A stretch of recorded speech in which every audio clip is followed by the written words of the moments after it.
That'll wake you up in the morning. Good morning, everybody, and good afternoon in uh, England and all related points thereof. Today we have a special guest. We have uh, Mega Geek himself, Ian David Diaz. Thank you for Hello. being on today. Yeah, no problem. No problem. It's going to be Really, interesting. we should have fun. I want to have some fun, and I think you'll get a kick out of it, and everybody in the chat will enjoy it, and those at home watching. So Well, the intro we're hasn't gonna, scared him off, so we're all right. yeah, I know. All right, so let's get started here. I know that we're going to talk about Dracula here in just a moment. So we're going to go through the normal the normal news and BS that people There's seem to always like. plenty of Mm. Yeah, there is. And so we're going to put this little slideshow up here. So please like, share, and subscribe to the channel, each and every one. Um, and let's see here. So we're going to get started. Pardon me. Celebrity fashion update. And that. Oh, I know, Cruel, you like this. no. Yeah, it's usually quite funny, isn't it? Yeah, I've got some real winners. And Oh, no. oh yeah, Can't be any winners, this one is surely. this one dressed up like a box of gum from when I was a kid. So I've got a bad feeling about this. But and I got all these from some like Grammy Award shows or something like that over the. I don't think it was last year, but it's fairly recent. So, and here's the first contestant, Yeah. Miley Cyrus.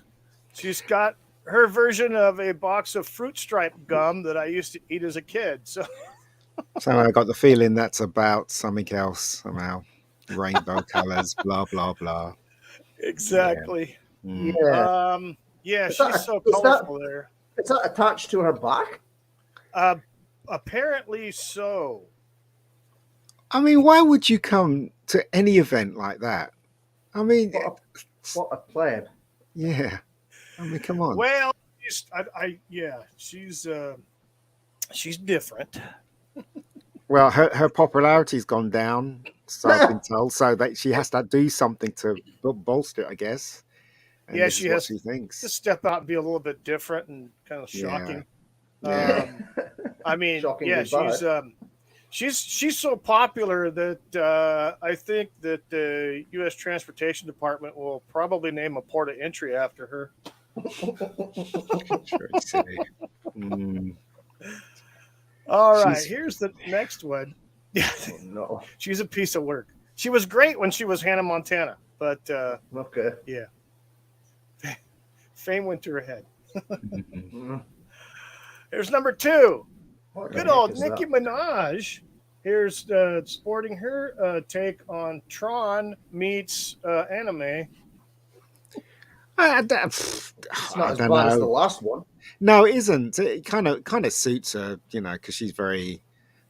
It's not the first time she's dressed in something crap. I mean, it's just Then it will be the kind of. last. Yeah, it's not as bad as the other one, but it Right, kind of right, suits her, right, I right. guess. Here's Abby. Someone in the chat sums it up very good Mm, with the sick emoji. that's Yeah. Marty Now, Feldman, yeah, isn't it? Yeah. But yeah, yeah, I Abby don't know what that Silver. is. Looks horrible, doesn't it? It's like the first thing that came to mind was Tron meets anime with that stupid Yeah. hair. I'm Yeah. like, okay. I will say it's probably more tamer than most. Um, yeah, but yeah, definitely eye catching apparently. Mm, And the third one we have here, I don't know Oh, who this girl is, but this is definitely a musician or singer or something. Jacqueline Van something another. Now, okay. she has either DVDs or CDs that have been attached to that dress. And honestly, I kind of like it Well, because here you could take your old wedding dress or your old prom dress rearrange it a little bit, go down to the dump and find some old thrown away CDs, slap them on there, get some tool from a craft store and put it on your shoulder, get your mom's old gloves and cut the fingers off, and there you go. You're ready to go for what, $50 out the door. How could she think this looks good though? Well, That's if the the light thing. shines on her, it's going to be dazzling. Yeah, she's very sparkly. Absolute crap, isn't it? I mean, I don't know what these people are thinking. I really don't. Well, I don't Well, know. Is it the money that just rots their brain? I don't have any idea. No, The what it fame. is. So is that the Grammys? Is she at the Grammys I'm because sure. that's Yeah, the song. that's the Yeah. Grammys. Yeah. Right. So basically, what they want is attention. So they think if they wear something outlandish, then attention's going to be put on them. But if they're a nobody, it doesn't matter what you wear. Nobody's going to really look at you twice. And if you wear something really outlandish, all they're going to see you as an idiot or or someone who really doesn't have any taste at all. And this is, I don't even know who this girl is. Who is she? I don't. She's got blue hair. Jacqueline Van Beek or something like that. I just know her first name's Jacqueline. Obviously, she's a no singer idea or who she is. performer of some kind. Yeah. Probably I just saw the sings crap, picture too. and thought it was. I liked the picture because it has CDs all over her dress. Well, she's So, she's obviously vying for attention, isn't she? So just a I bit. think she got it from Yeah. us, but I don't think she got it from the columns or the press or No. anything, did they?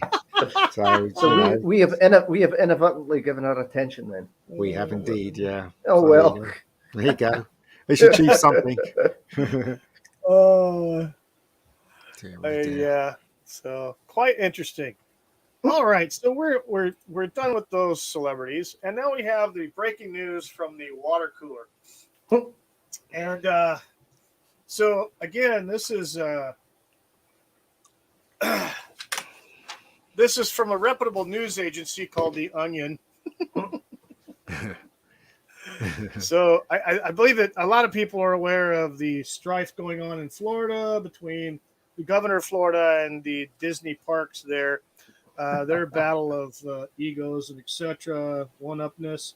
Yeah. So apparently there has been some resolve. Ron DeSantis ends Disney feud after being given guest role on The Mandalorian. That can't be true, surely.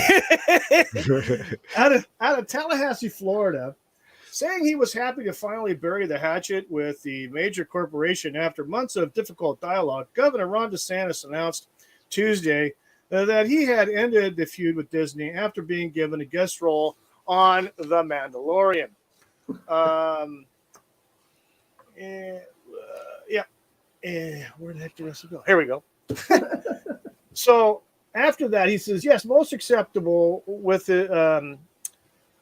his appearance, which consists solely of him delivering the line, yes, most acceptable, with his arms crossed behind his back as he dispatches an Imperial Guard to attack a gang of invaders. Obviously, I never wanted my differences with Disney to spiral out of control like this. So, yeah, it was a blast to spend some time on set, even if it was only for a day. They even let me take a selfie with Pedro and the Grogu puppet. Anyway, check me out on April 19th when the episode airs. And may the force be with you. At the press time, DeSantis was reportedly furious after learning his guest role had been cut for time. So this is the question: Is this real? No, Because of course, it's it is. satire. It's It is satire. It's Oh, okay. satire. Yes, it's satire. The Onion is a satire site. Oh, I see. Okay, Yeah. now I get it. Now, I thought it was in the past, I have had actual weird, screwy, funny news stories, but I couldn't find any, and these were the easy ones. So this is another one here. It's kind of funny. I don't know if people might get offended, but a secular man wishes he had better ways to console a bereaved friend than total bummer, dude. In Detroit, Michigan, struggling to comfort his visibly downtrodden companion, local secular man Andre Fromm confirmed Wednesday that he wished he had a better way of consoling his bereaved friend than total bummer, dude. Yeah, I wish I could just tell him that his mom was in a better place or looking down on everyone, but all I could really think of was tough luck, big guy, said Fromm, who reportedly uh, for reportedly dropped that is for any consolation more helpful than that effing blows, man. That wouldn't involve him appealing to an omnipotent deity, divine ways, or the commandments of a religious text. What do I say? Your mom's dying. Your mom's dying is no bueno. No, that sounds insane. He's probably getting tired of hearing that's really rough, man. But I'm not sure I've got anything better in my back pocket. At press time, sources reported that Fromm had settled for giving his friend a light hug and assuring him that his mother was rotting in the dirt now. Ooh. Okay. Oh dear. I think I'll stick with the real news. Well, this is equally crap, isn't it? Yes, it is.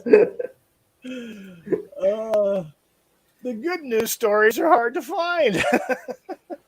What's good The news? actual funny ones. Lord knows. So, what's the Time Prophet complaining about now?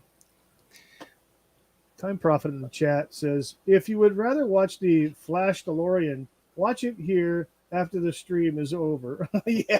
Flash DeLorean. That's DeLorean. I've seen, oh, yeah, it's something the Time Prophet put together. It's actually pretty good. Yeah. So, let's see. Abby someone here. I'm going backwards now. Yes, unlike Trump, Alec actually was able to get away with murdering someone who walked away scot-free. At the moment, yes, but there's more to come. there's a rest of the story. Yeah, they just dropped that charge because they didn't want it tied up in court because they got other plans, supposedly. He actually will probably face a judge soon. So here we have the Who Is It portion of the show, and this is where we take some celebrities before they were famous, either pictures as children in school or whatnot, so forth, right, or before they had their plastic surgery. A bazillion tons of it, yeah. Yeah. So I'm gonna show this first frame is going to be of the three celebrities, obviously pre-celebrityism, and then y'all get to guess. I'm sure that both of you two gentlemen might get at least one of them. Yeah, it's open. Well, see. Here we go. Okay, I know who the middle one is. Is that Sean Connery? Yeah, I was waiting to say that. Yeah, it's Sean Connery. And the one at the side, he looks like Huey Lewis, but I don't think it is him. I'm not sure. I don't know. Chat, what do you think? Abby, Time Prophet? Who else was in there? Yeah, he looks so familiar. Cotton. Is he? He's not Chris Pratt, is it? No, that's not. No, it's not Chris Pratt. I can tell you that. I don't know who that is. He looks very familiar, though. It's not Lee Marvin, is it? No. No. I mean, these can't be from the same year, surely. Connery's No. They're definitely decades apart in those pictures. Right. Those people. So, yeah. The last Britney looks Spears, somewhat familiar, but I don't know. No, it's not Enrico Palazzo, Abby. Someone. It does look like Huey Lewis. That guy. It does a wee bit now that I think in it, but it's maybe. I think it might be him. And it's not a young Wookiee Fever either. Time. I have no idea who the girl is, though. No, she looks somewhat familiar. I can tell you that there's a lot of people that don't want to know who this that female is. Not that Susanna Hoffs again, is it? Because I noticed she was floating about the other day. No. Okay, so here's the big reveal, and I think the Mega Geek was right on two of them. Ah, there you go. It's Huey Lewis. Okay. It Huey Oh, was Huey Lewis, Lewis. He's Sean got that. Connery. Got that's that that clef. Demi Yeah. Lovato, is it? That's Demi Lovato Who's before Demi she lost her Lovato? mind completely. Who is Some she? wifey. She's a pop star, American pop star singer. She was young when she started, and she gained popularity very rapidly. Um, and but lately, she's now going to haunted houses singing to ghosts, literally. I don't know. Okay. She's a yeah. She's got some problems. I'd say so. Yeah. The thing is, Uh, the thing is though, when people like that, when they get fame at the young age, and they lose it all, they're kind of lost, really, aren't they? Hmm. So I and it's a reckon she's shame lost. too because I don't know if it's like just inherent that the Mm. young actors and actresses that come up on sitcoms or in movies or in music that they just evolve into basket cases. Not all, but Yeah, some do. Yeah. Um, Some yeah, of them it's a do go shame. off the rails. yeah. The two guys though, like Huey Lewis, had a fantastic career, Oh, and Hmm. he can't sing yeah, anymore now. I can't yeah, remember due to something. Sean Connery had a wonderful career, and he that Sean did. Connery, he said he never regretted anything. I mean, he stayed with his second wife until he died. Yep. They wanted him in the next Indiana Jones film, and he said, "No, I'm retired." You know what I mean? So it wasn't for case for him. It wasn't money or anything like that. He was just happy with his lot. Just Old wanted Connery, Yeah. his wasn't he? time. Yeah, he just wanted to retire Yeah, basically and just yeah. But Melvin Deeply in the chat. Hello. hello. Hello, He's one. Melvin. He's one of the best things to come out of Scotland. Connery, definitely. Oh, He was. I thought mean, that was me. he. He's he you. you Yeah. know, the very first James Bond movie I saw as a kid was Diamonds Are Forever. Oh, Hmm. really? When he was all That fat was and the very bloated. first one, which was his last one. All right. Yeah, it was And his last one. It yeah, was his that was last his one. last one, and had Jimmy Dean in Yeah. it, and Mm. uh, it, and I Jill remember that Sinclair. movie. It was such a Mm. great movie. As a kid, I got excited, and then, of course, as you got a little older, you started, finding out that the next movie of the week in the 1970s was, uh, Goldfinger or Doctor No or something like that. So you want to stay up to watch James Mm. Bond get the bad guys. So Yeah. Yeah. yeah, Connery was good, He was the man. enjoyable. But Connery Yeah, was the man. Let's face can't it. beat he you is. can't Yeah, you can't beat the he, classic Bonds. You just No, you can't. he can't. no, You can't. he was great. He's James Bond as far as I'm concerned. I mean, the other actors, some of them did a good job, and I did Hmm. enjoy their movies. But as far as I'm concerned, you can't. He set the groundwork for the role, in my opinion, and so Yeah.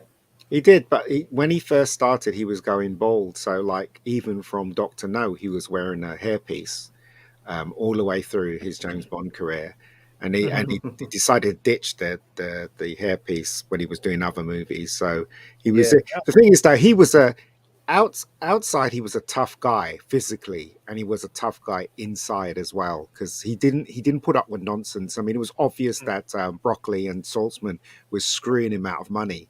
So he just said, screw you. I'm not going to do James yeah, Bond anymore. yeah, And he was exactly. committed to his cause because that's the thing with him. He was quite a strong person. You know what I mean? So yeah, I take my I hat off to Connery if I had one. Do you know what I mean? So Yeah, yeah. I remember back in 1983 when he did that remake of Thunderball called Hmm. yeah, never say never. Never Yeah. Say Yeah. Never That's Again. right. And Hmm. that came out the same year that Octopussy Octopussy. came out, Yeah. which Yeah. was an official movie, and he did the unofficial one because I guess Yeah. he had the rights to that for some. I don't know. He Well, got it the wasn't. rights It to wasn't him. It Thunderball was or something. the producer who had the rights to it, and Oh, okay, decided. I okay. can't remember the producer's name, but he Yeah. decided to. And There's a Connery did it out of spite, didn't he? To Yeah, to there's yeah. There yeah, was a falling. yeah. There was a falling out or something, wasn't there? Well, of yeah. course, of course. Yeah. Yeah, that was interesting. You had two James Bonds and two different movies by two different actors in the same year, and that was quite interesting. It's funny because both males in these pictures, they both kind of mirror each other because Huey Lewis had to fight to, Oh yeah, he did. against, what is it, against Ghostbusters, Ray Parker's Ghostbusters, because Ray Parker Oh wow, stole yeah. the beats from his I Want a New Drug to make Ghostbusters, and there was like a long court battle, and Right, right. Well, obviously, one of his songs was in Back to the Future. Is it Top Gun no, thing? I What Want a is New Drug. Yeah. Ray Parker Jr. stole the chords from that song Oh, he it? did. to make Oh, Ghostbusters. Yeah, so if you listen to both gotcha. songs very carefully, they're very similar. So Uh-huh. Hugh Lewis went to court to sue him, and he won. Hmm. And the rest is history, basically. So that's why they didn't have the Ghostbusters theme in the second Ghostbusters, because he had won the court case and had to sort Gotcha. something out. So yeah, but Yeah. both Connery and Huey Lewis, they're great people because they they they move the world, in different ways, and they're very Mhm. strong people. Do you know what I mean? So that's cool. I don't know about who the girl is though. I've no clue who she is. Yeah, So. Demi I heard of Lovato it. is an American singer, and I think she may have done a little bit of acting on one of the Disney shows back, when she first came out. But I, Yeah, I know she's maybe. this pop singer. She had some very popular songs several years ago, but lately she's yeah, she's one of those that have to grab attention. So she'll make some outlandish announcement or do something way out there. And it's a Yeah, shame because I do remember when she was up and coming and she had the music and everything, and she was very popular. And she was a very attractive looking young girl. And now she's like cut her hair real short. I think she might have had some plastic surgery of some Mm. kind or no, something. she's Um, not the worst I've seen. Let's put it that way. no, but she's I mean, her doing some odd things like and they had a news report on it. Someone reported on this. She went with some group of people who were like ghost hunters or something like that, and they filmed this. She's standing in a room singing to a supposed spirit. And I'm Yeah, like, okay. And now how much of that is like, is she legitimately believing what she's doing is good, or is she just doing it because there's a camera there and she's going to get some notoriety, I back think into it's her the career? latter. I think it's the Yeah, latter, obviously. acting Yeah, up, acting up, maybe. it's crazy. Yeah. So, Mm. yeah. Wait. Keep jumping around. I'll come back to you, Time Prophet. But Melvin Deeply has a good one here. He says, at the Mega Geek, she's a bit weird. Saw her on Joe Rogan. She has her own page, psychic. Yeah. Yes. Yes. She's quite the beast Psychically of tell her. her everything she wants to hear, no Yep. doubt. There's Yeah. no such thing as psychics, unfortunately. So she's conning a lot of people. That's the thing. Yeah. So anyway, So, Time Prophet in the chat says at Wookie Fever presents. I want to see an old picture of you at school when you were still wearing your Metallica shirt Metallica. and your long hair. Well, I never had long hair, uh, and I wish I had a Metallica shirt. I certainly But did a Metallica shirt, unfortunately. oh, but well. I had their music. Yeah, I've got a bunch of the I Metallica had a CDs, bunch of so their I'm stuff okay back in that the way. '80s. So yeah. Uh, So okay, well, I think we've got an interesting grouping there. You've got Huey Lewis, who had 19 top tens over his career back in Wow. spanning, like from like I think it was 82 to 88, or actually maybe 92. It was about a 10-year period. He had 19 top tens. Hello, Just Mr. really Brown. ground out some good music. It kind of was. It kind of brought together different genres of music, his Yeah. style and the way they did things, and a lot of good. And I hear them today. I hear them all the time. I go into grocery stores. You'll hear his music, on the PA, or you'll It go took the somewhere, you'll B hear his stuff square. playing. Yeah, exactly. Yep. I had his album. Exactly. Yeah, Yeah. good He's stuff. good. I liked Mister him. Mister Brown has graced us with his present art from Dracula. Hello, Hello. Mr. Brown. Thank you for coming in. We appreciate you. Appreciate you being here, Mr. Brown. Uh, I have to say, when I saw the stream with Mr. Robert Meyer Burnett on there, and you guys, that was Mm. kind of exciting. I think, wasn't it? Yeah, it was all right. Yeah, I didn't agree with him though. That's the thing. So there you go. he was saying that KK was being ruled by Disney, and I don't think that's possible. I think it's all her personally. But people are entitled to believe what they want to believe. So God bless Yeah, him. I really love Robert. So, Well, everybody's got their own he's opinions on definitely Exactly. a wealth. He's definitely a wealth of knowledge and depth. That's for sure. yeah. The things that he did during Star Trek were, I thought were great. So Mm. Has me, just on the subject, is KK, has she been predicted to be retiring or leaving or getting fired again yet? So No. no, still The not. Yeah. So basically, it Maybe goes like next week. this. She got pulled into the office by the man in charge, saying that if Indiana Jones doesn't do what it's expected to do, then Oh basically dear. she's gone. And Mm. the Star Wars celebration day, this is all according to Doomcock, right? So you can Okay, take it right. as a pinch of salt. Yeah, yeah, According yeah. to the Star Wars Day, she was meant to announce her retirement on that day. But what she did behind their backs is announce a lot of films that she wanted to be made. So when they announced the Ray film, Oh yeah. yep. nobody has sanctioned it at all. She just announced it, and she's got other people to come on. So the actual studio hasn't agreed to any of it. So she's put them in a bind now. So she went Oh out of right. her way to Okay. do that. So that's according to Mm. Doomcock. Who knows if it's true or Well, not? But I'd well, like we'll to think it's true. You know.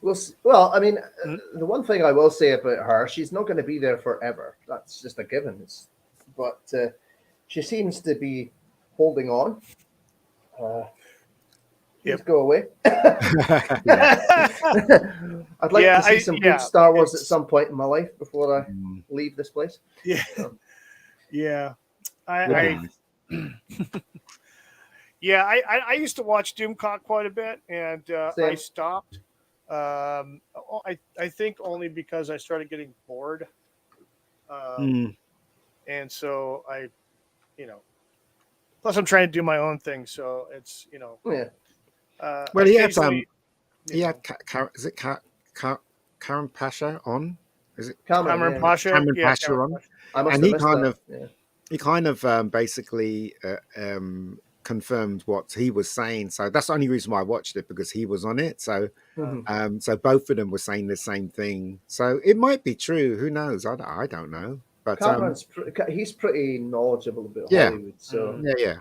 yeah. Mm. So we'll see, I right? kind of stopped watching Doomcock regularly right after the spat with Ryan Cannell and Gary and all that whole Okay. thing that went down, and because I used to watch a lot of stuff that him and Gary did together, and but after Yeah. that split, Yeah. I kind of like, and I wasn't really trying to pick sides or anything. It just I haven't watched Friday Night Tights in like over 2 months, so Nor have I. Watched it. yeah, Watched it's it just once. I I think. just don't have time for it, and I'm doing my own, trying to do my own thing. So, Oh, some of these YouTubers get into JWC reviews in the Hey. chat, sir.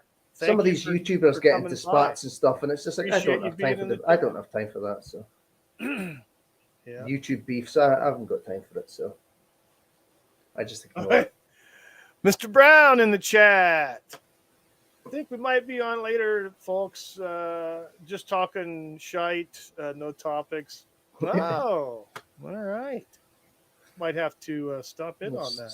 Have a look at that later on then. Yeah. All right. So let's head on to the next segment. Ah, yes, it's time for a station break. So yeah. So okay. Here we go, and let me. My board operator is not here, so which means I have to do stuff. So great. We'll be right back after some cool little things going on here. We're gonna go to. How many bacon packages do you look at before you find one you like? Well, Oscar Mayer knows just what you're looking for. Bacon that cooks up like this, with nice, even slices and the best balance of fat to lean. At Oscar Mayer, that's the way we select our bacon, too. Before you ever see it, you get consistently high-quality bacon every time, because we do what you do before you do it. Oscar Mayer, America's best-selling bacon. I hereby dub you the Easter Bunny. Wednesday, a special family presentation narrated by Fred Astaire. The Easter Bunny is coming to town today. Let's all have a happy Easter. The Easter Bunny's coming to town.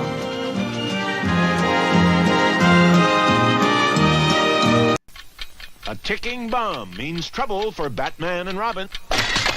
Holy, breaking and entering. It's Batgirl. Quick, Batgirl. Untie us before it's too late. It's already too late.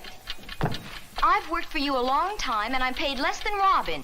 Same job, same employer means equal pay for men and women. No time for jokes, Batgirl. It's no joke. It's the federal equal pay law. Holy act of Congress. If you're not getting equal pay, contact the Wage and Hour Division, U.S. Department of Labor.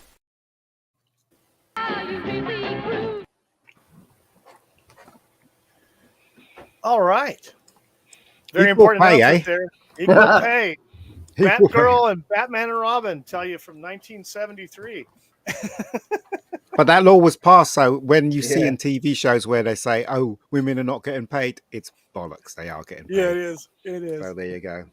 You know what's great Yeah. is they did that PSA, I think in 72, 73, and that's all of that's Adam West and Burt Ward and the lovely, and I forget her name, but man, Yvonne Craig, wasn't it? she's Yvonne still yes, Craig, that's yeah. right, Yvonne Craig. Yes.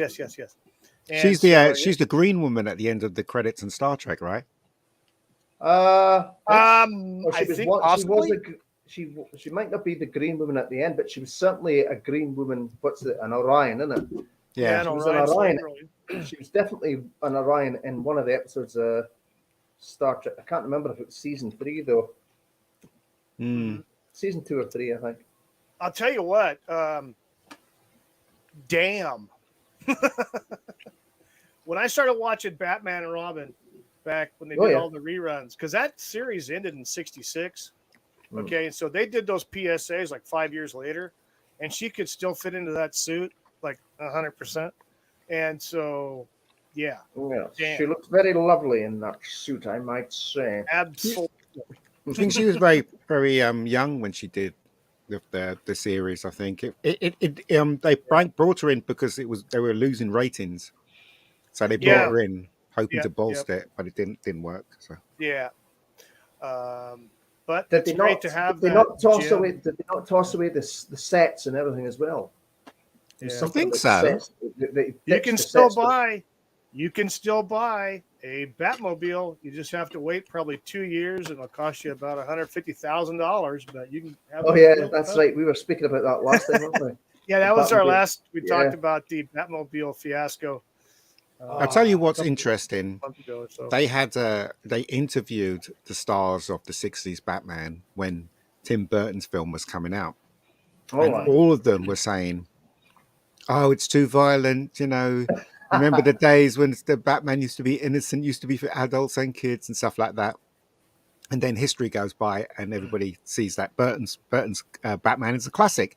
Same thing with Star Trek when they brought the Next Generation out. Even Patrick Stewart thought he was only going to be there for 2 weeks and then he was gone. He thought the series was going to bomb. And it didn't, right? So how wrong could people be? Do you know what I mean?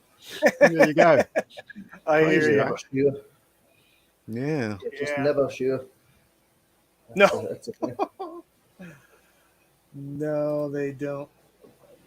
Okay, so let's continue on, and we're going to talk about Dracula and the actors that portrayed him. Now, I have a selection of several different ones. This is not all of them, and I only went as far as up to 1995. And I think I have 6 featured ones, and then there's 2 notables, and then I have some at the very end. I'll have a couple of Batman impersonators. I mean, Dracula impersonators. Batman. Batman on the brain. Yeah. So, Batman did fight Dracula, if I recall. But I've there never was seen a it. yeah, there was a I've never seen it, but yeah. He did, yeah. He did. Yeah. He also fought the Hulk as well at one point. Yep. Yep. All right. So here we go. And here's the list of notables. We'll start out with Max Schreck from the 1921 silent film, the German silent film of Nosferatu. Then we'll go to Bela Lugosi, the quintessential classic 1931.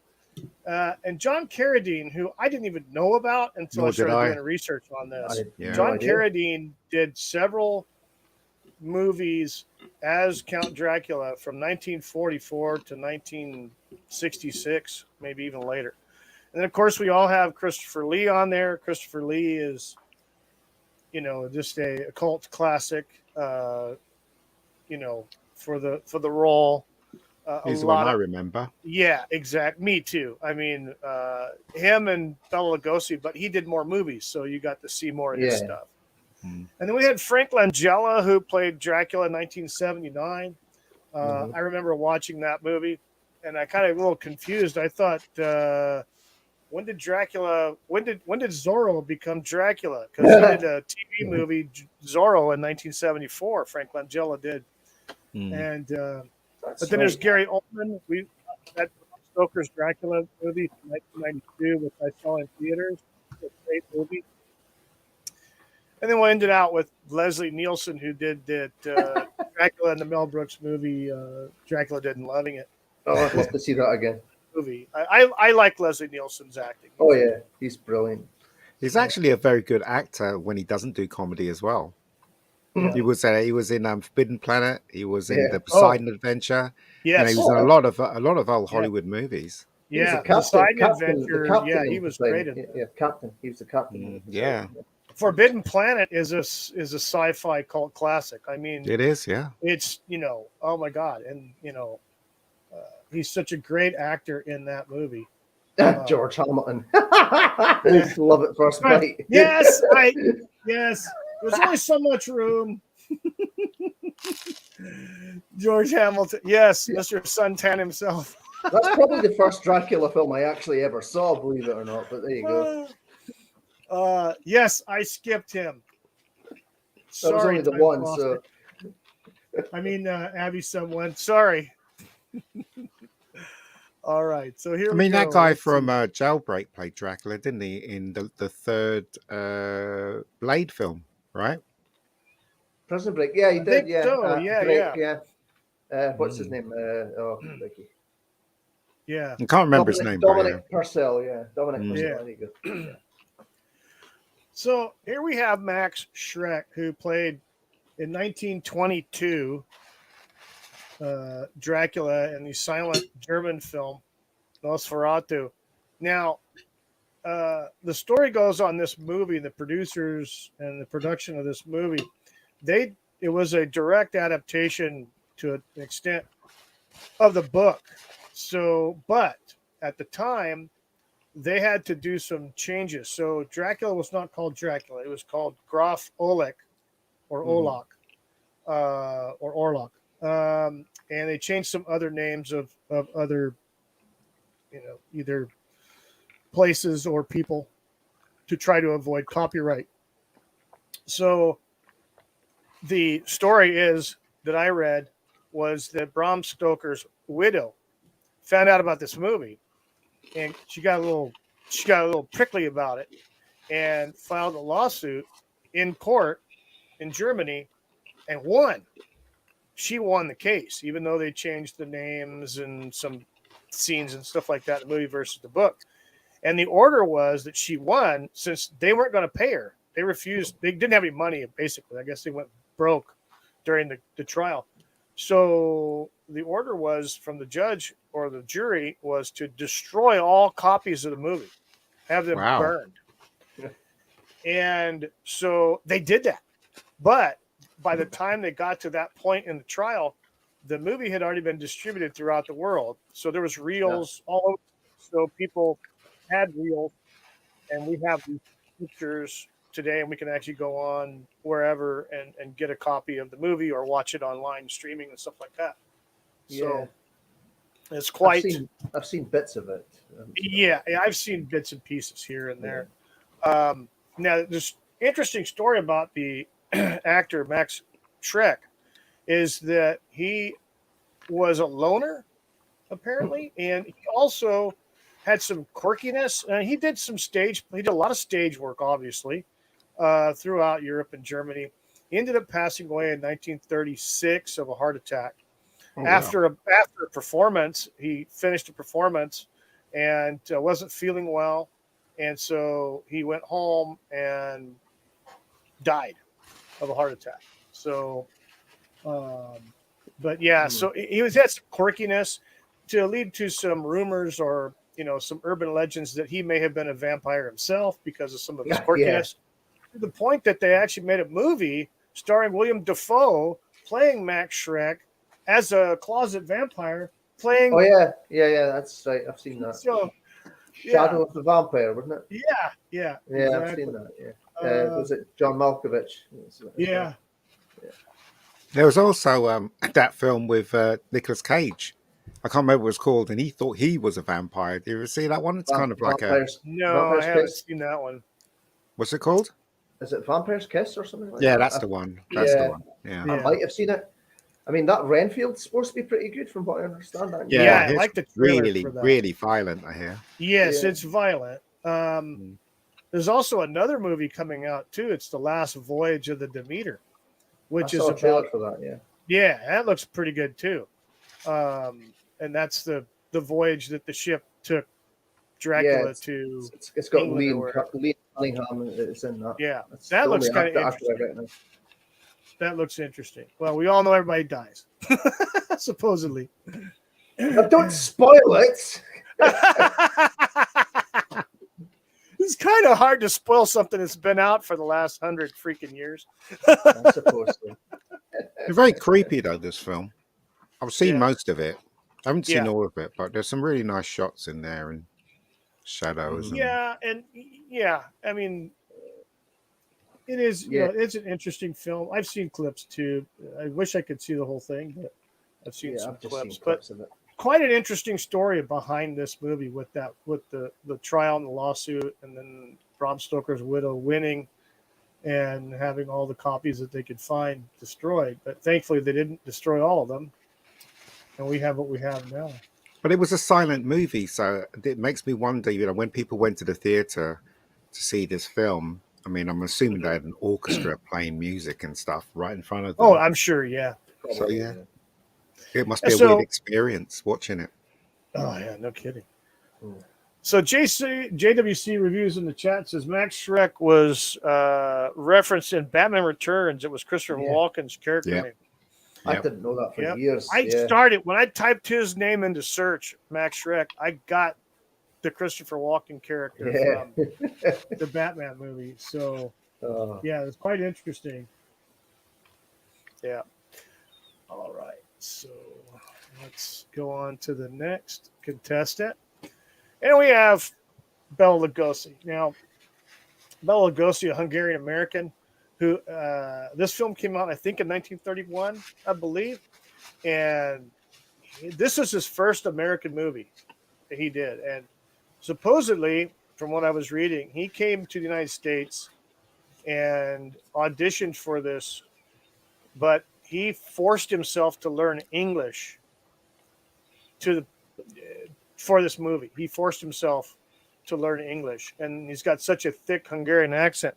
But most of the lines, from what I was reading, he was basically just repeating lines. It was not that he knew the words. He was able to say the words and get by. But he eventually, through the course of filming the movie, he learned, English and everything, and forced himself to learn English. So I can tell when I watch this movie, and then I go to the 1948, which is the top right-hand corner, which is Abbott and Costello meet Frankenstein. Okay. He plays Dracula in that again. It's the only other time he revises his role as Count Dracula.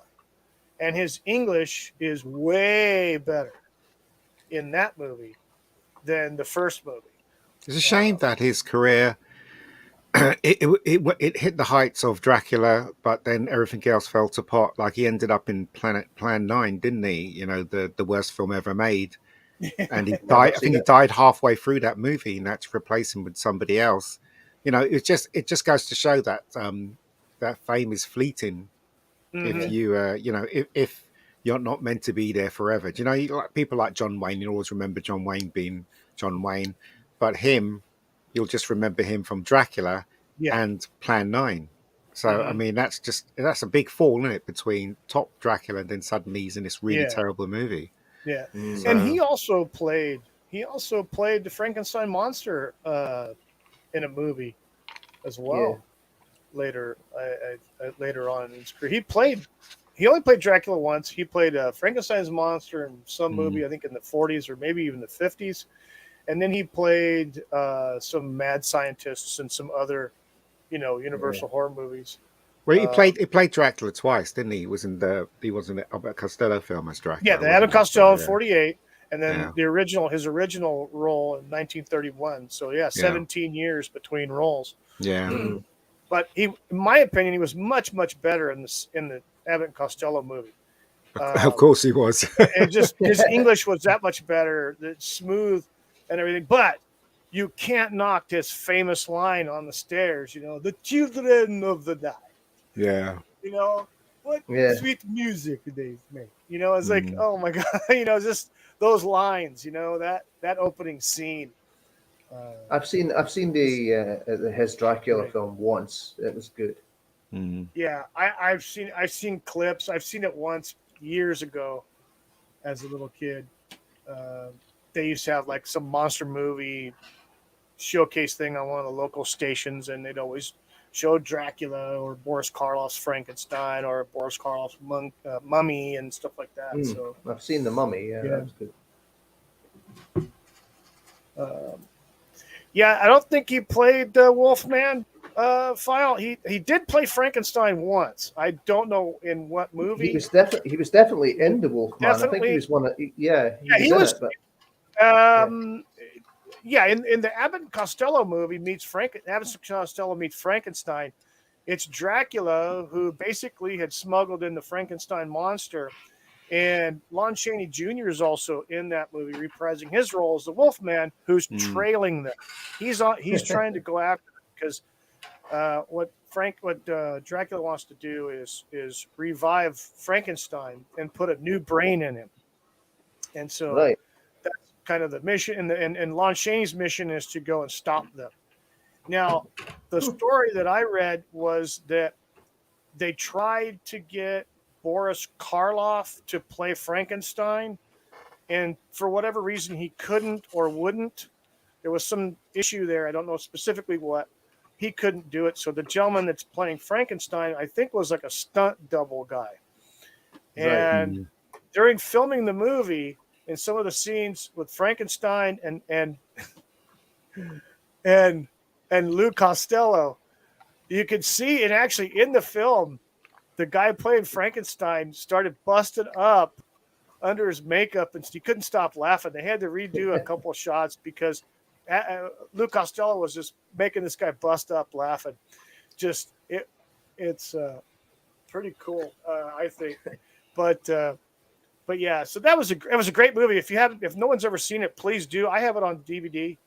All I right. bought that bad boy, a couple I'm years pretty ago. sure I've seen some of Abbott and Costello, Yeah, but it's good. whether I've seen and that, I'll tell you what, Abbott and Costello were violent because there's an opening scene with them, and freaking Bud beat the living snot out of Lou. I'll tell you what, slapped But he's him always hard. slapping him, though, isn't he? Oh, Do you know what I big mean? time. So Oh my! I didn't know it was that bad. Because when they broadcast on TV, they kind of don't show that scene. This is like the beginning of the movie before they ever encounter, the monsters. And man, I don't know about those two. I preferred, to tell you the truth, I preferred Lauren Hardy than Abbott and Costello. Yeah, I mean, but they were funny to a point, weren't they? They were, the only thing I can remember from Abbott and Costello films is a sketch where it was Baker Street. Do you remember that sketch? It was in one of the movies where they would he told him to ask people where Baker Street was, and every time he asked someone on the street, they'll have some kind of horrible thought of Baker Street, and they'll just end up going crazy over. That's the only thing I remember from Abbott and Costello. Oh yeah, the who's on first? That's another Who's thing on that I remember. first? Yeah, that's the only thing. Yeah, great but bit. but See you with later. with Law and Hardy, I remember everything from Law and Hardy, but I only remember 3 bits from them, which is a bit weird. But there you go. So, File 13 in the chat says, "Boys, I'm out. Everyone have a great weekend. You too, sir. Thanks for popping in the chat. Cheers. Enjoy your family this weekend, and we'll look forward to the next time that you can come on with us here. Have a good one, my friend." So, yeah, and Lugosi was such, I don't know, it just, everybody, like, even in that movie, Hotel Transylvania, so Adam Sandler's going, "I don't say the blah, blah, blah," That's funny as hell. I mean, I'm Dracula, blah, blah, blah. Dracula, the blah, blah, blah. And that all originated, I think, from the Lugosi era. Yeah, from him, yeah. It's like, but here's one thing. Here's one fact about the Lugosi Dracula. He never wore fangs at all. No, I don't in think either so. movie. He never wore fangs. And so all I can say is he was such a great actor. I remember I've ran across one of the Charlie Chan movies from Warner Oland is playing Charlie Chan, and it was from the early 30s, and Bela Lugosi was in it. He played a pivotal role in that movie, and I'm like, I never knew he played in that movie, in Charlie Chan movie. But this, it was the 1930s. I think it was probably a year or two after his Dracula role, and again. And in that movie, his English was a lot better than it was in the Dracula movie. This is only probably 2 years apart. So, but that's a good movie to watch if you like Bela Lugosi. That Charlie Chan, I forget the name of it, but it's Charlie Chan. Warner Oland is Charlie Chan, the best Charlie Chan. Yeah, Warner never get Oland. away with it today though. Yeah, I know. Well, what's funny is Warner Oland wore very little makeup. He had Mongolian ancestry. Apparently, because there was a couple other movies I'd seen him in, and he looks identical to the way he does in the Charlie Chan movies. With the exception, I think he didn't have the goatee. He had a mustache, but no goatee. But... Didn't Chris Lee play Charlie Chan? No, it wasn't Chris Lee. No, Chris Lee played Dr. Fu Manchu. That's it. Dr. Yeah, he played Fu. Yeah. I've got all that. Boris Karloff played Fu Manchu as well. And he also played the Incredible Mr. Wong. But and then you got guys like Peter Lorre who played, Mr. Moto, who's Japanese. Peter Lorre was German; he wasn't Japanese. I remember watching some of Mr. Moto. There's some good movies, and they tried to do a crossover with Charlie Chan, and I think it was about the time that Warner Oland passed away, and they had the kid that played. Well, it's not a kid, but they had Key Luke, who played Charlie Chan's number one son, opposite of the Warner Oland Charlie Chan.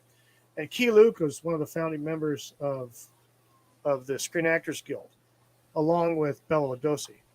You see, everybody thinks the crossover thing was just invented by Marvel, but they were doing it ages and ages before Marvel. Yeah, they had that. I remember watching that movie, and it was a great movie. Key Luke was in it. And I love his acting, especially back then. Great actor. And of course, Peter Lorre was a great actor, and anything he did was good, I think. I mean, they even had a crossover between Magnum and Murder She Wrote. Jessica Fletcher. Yeah, and they had a crossover between Magnum PI and Simon & Simon. They did too, yeah. I watched that whole affair. That was a good show. They had other crossovers as well. It's just Marvel's made it the cinematic universe crossover thing, haven't they? So crossovers was happening ages ago. It's nothing new. Nothing new at all. Yeah. Nothing new at all. I think I saw an episode of Matlock. He met what is his name? The detective. He's a detective, but he's also a doctor as well, and he's played by Dick Van Dyke. Oh yeah, I know the character. Yeah, I don't remember the name of the show. So Matlock was in Diagnosis Murder, and I think that's what it was. Yeah, and then he was on Matlock. So the crossover's been happening for a long time. Oh, a long time. Yeah, a long time. All kinds of crossovers. Even in cartoons, they had the Flintstones and Jetsons back. That's in the right. 70s. That's right. That's The right. movie, yeah. They did that. Yeah. They did that. Yep, So, they a did. lot of Yeah. stuff. So it all. I think they had what is it? Batman meets Scooby Doo. I think at one point, Yes. didn't they? Oh, yeah, So, yeah, yeah. I saw that card. That was a great one. Wow. I That haven't was seen great. that, I don't Scooby Doo meets Batman and Robin, and they had the Joker That's and the it, yeah. Penguin in it too. that's right. Yeah, Well, there you go. it was good. That was good. And they also had. Speaking of Batman, they had the crossover with the Green Hornet TV show too They did. back Yeah. then. And I think it was actually done to bolster both shows, but I think the Green Hornet was kind of lagging And in the ratings. I think it only went for one season, didn't it? Green Hornet. And the Green thing Hornet, about yeah, I think they had 26 episodes, Yeah. and that was Yeah. it. And the that thing was about the the Green first one. Hornet was that because Bruce Lee was in it, when Bruce Lee Yeah. was trying so hard to make it in America and he gave up and he went back to his own country, when he went there, he didn't realize how famous he was because they showed the Green Hornet over Yes. there and they called it Kato. They didn't call Yeah, it they called Green it the Hornet. Kato Show. Yeah. So, But wow. Yeah, the yeah, thing is that he that's- was born in San Francisco, so he was technically in America. Mm. But yeah, he grew up, I think, in Hong Kong anyway. He was born in the United States, and they went back over to Hong Kong, and he got into the Hong Kong scene over there. And then, If I remember correctly, with the Batman series, they first appear, Bruce Lee in that first appear as the people that peek out the window. Yeah. yes, they did. Then, and then they had a full episode. Yeah, they when did. They were Yep. featured. They'd always have the celebrities when they're scaling the wall or whatever. Yeah. When they were talking to Burt Ward, who plays Robin, he was saying that he was terrified of that fight sequence because Bruce Lee was uncontrollable. He would really be too fast for everyone, and Burt was really terrified. He was scared that he was going to get hit by Bruce, Yeah. There you go. Well, the funny thing is I had heard also on some other documentaries that Burt Ward had bragged a little bit too much about, he could, mess Bruce Lee up, and that kind of supercharged Bruce Lee a little bit. So, he probably did intimidate Burt Ward once he got on set with him, and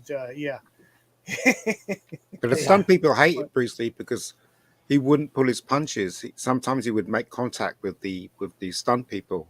Yeah. And the stunt people would get really angry with him. And he would always apologize, but he was just that fast. He just couldn't. Well, you look at when he did the Enter the Dragon. Yeah. I mean, one of the guys he knocked freaking out was Jackie Chan. That's right. Yeah. Jackie Chan was like 14 or 15 at the time, was a big Bruce Lee fan. And he was one of the extra guys that in gray in the fight scene down in the cave, and Bruce Lee whacked the crap out of him, and then he went down and was motionless. And then right after they called cut, Bruce Lee dropped his sticks and ran over and picked him up and was trying to help him out. He was all concerned because Bruce Lee knew he connected with him in the head. And I think one of the guys that Bruce Lee fights in the temple at the beginning is Sammo, isn't it? It is. It is. Yeah. Sammo Hung, yeah. Sammo Hung can move really fast for a man with lots of weight on him. Tell you that one, I think. Yeah. All right. Let's head back on to Dracula scene now. This is somebody that I didn't know even played Dracula, but all right, the actor John Carradine, who's the father of David Carradine and Keith Carradine, he played Dracula in. It says it, and when I looked it up, as 3 movies. I think he did a couple of other movies, but I know he did it in 1944, and I think the top left picture here is of that. But one of the things that he had talked to the director about when he was approached to play the part, I think he did an audition for it. But when he got the part, he had told the director and the producers that he wanted to do it. He wanted to dress as they had it stated in the book, in that he wanted to wear a hat. And according to the original book, in Bram Stoker's book, I guess Dracula wore a hat, like a top hat or something. So you see that top middle picture of him in a top hat. That's why.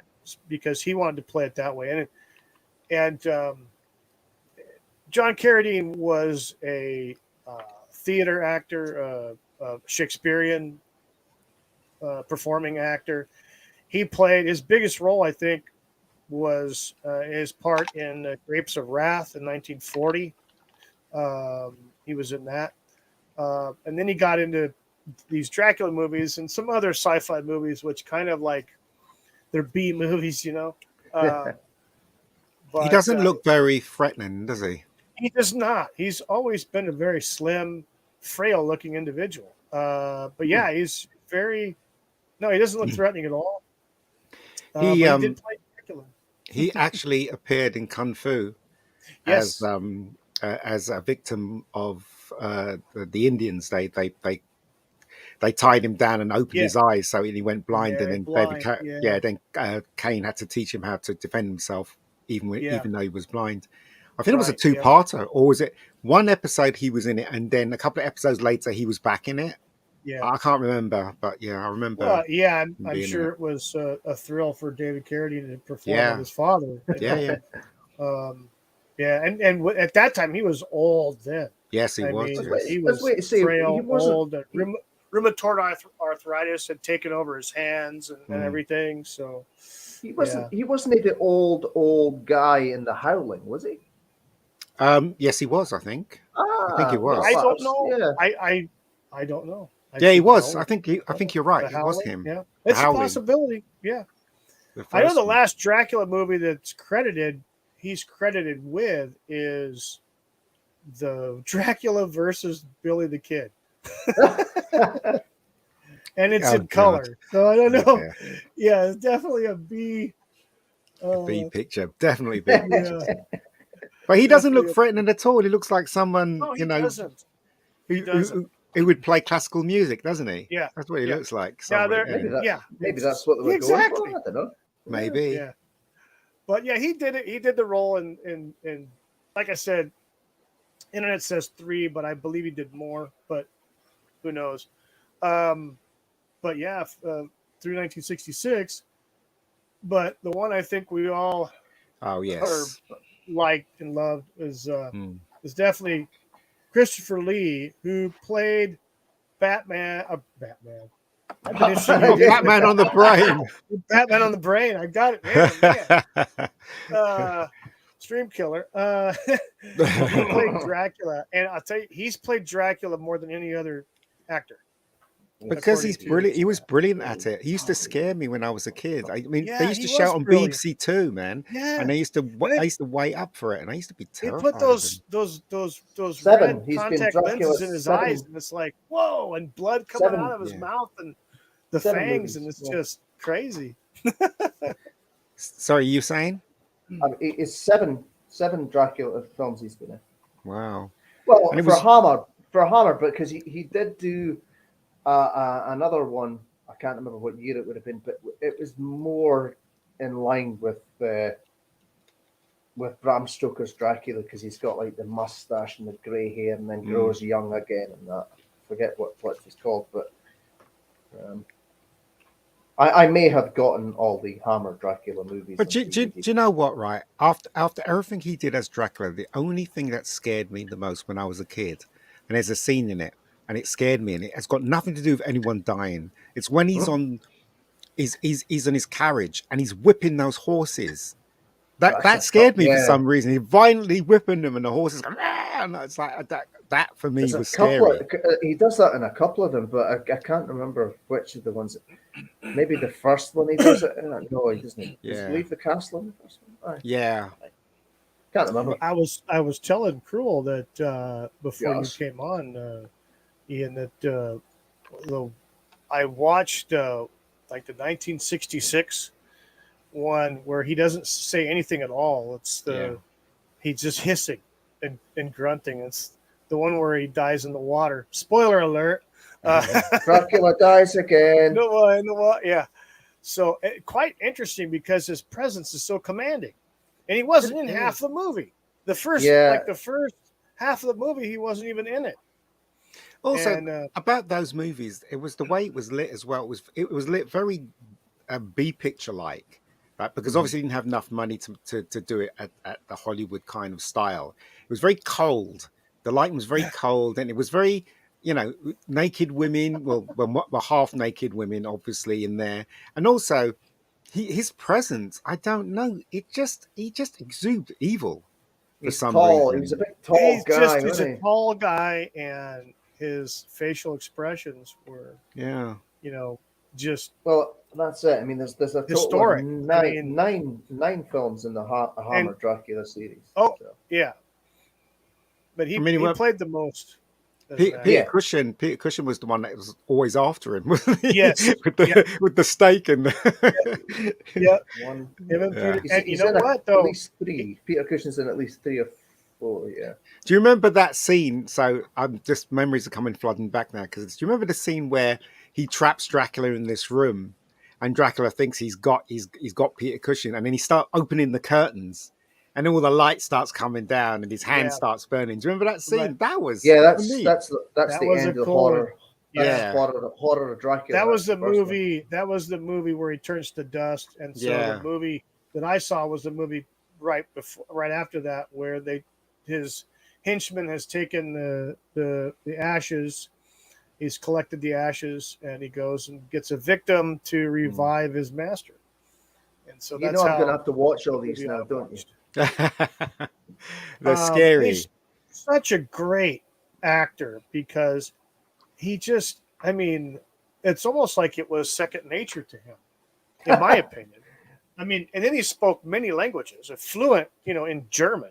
He was in the army as well, Yeah, I think it was the army, wasn't he? Yeah, he was in the army, and he would never confirm nor deny anything that he ever did. So for all intensive purposes, he was a badass.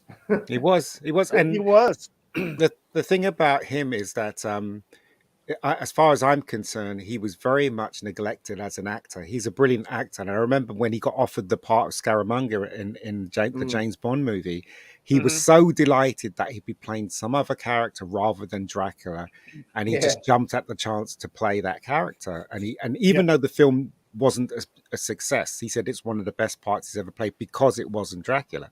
I like it. So I like it. I love that. Yeah, and apparently the little golden gun that he used in that went missing after the production was over. Wow. And Roger Moore was asked about it, and he says, "Well, why don't you go ask Christopher Lee about where?" And then he just left it at that. Because Chris Lee is related to Ian Fleming, isn't he? I can't remember how he's related. But I've heard that. Ian I've Fleming, heard that he is some bloodline relation. Yeah.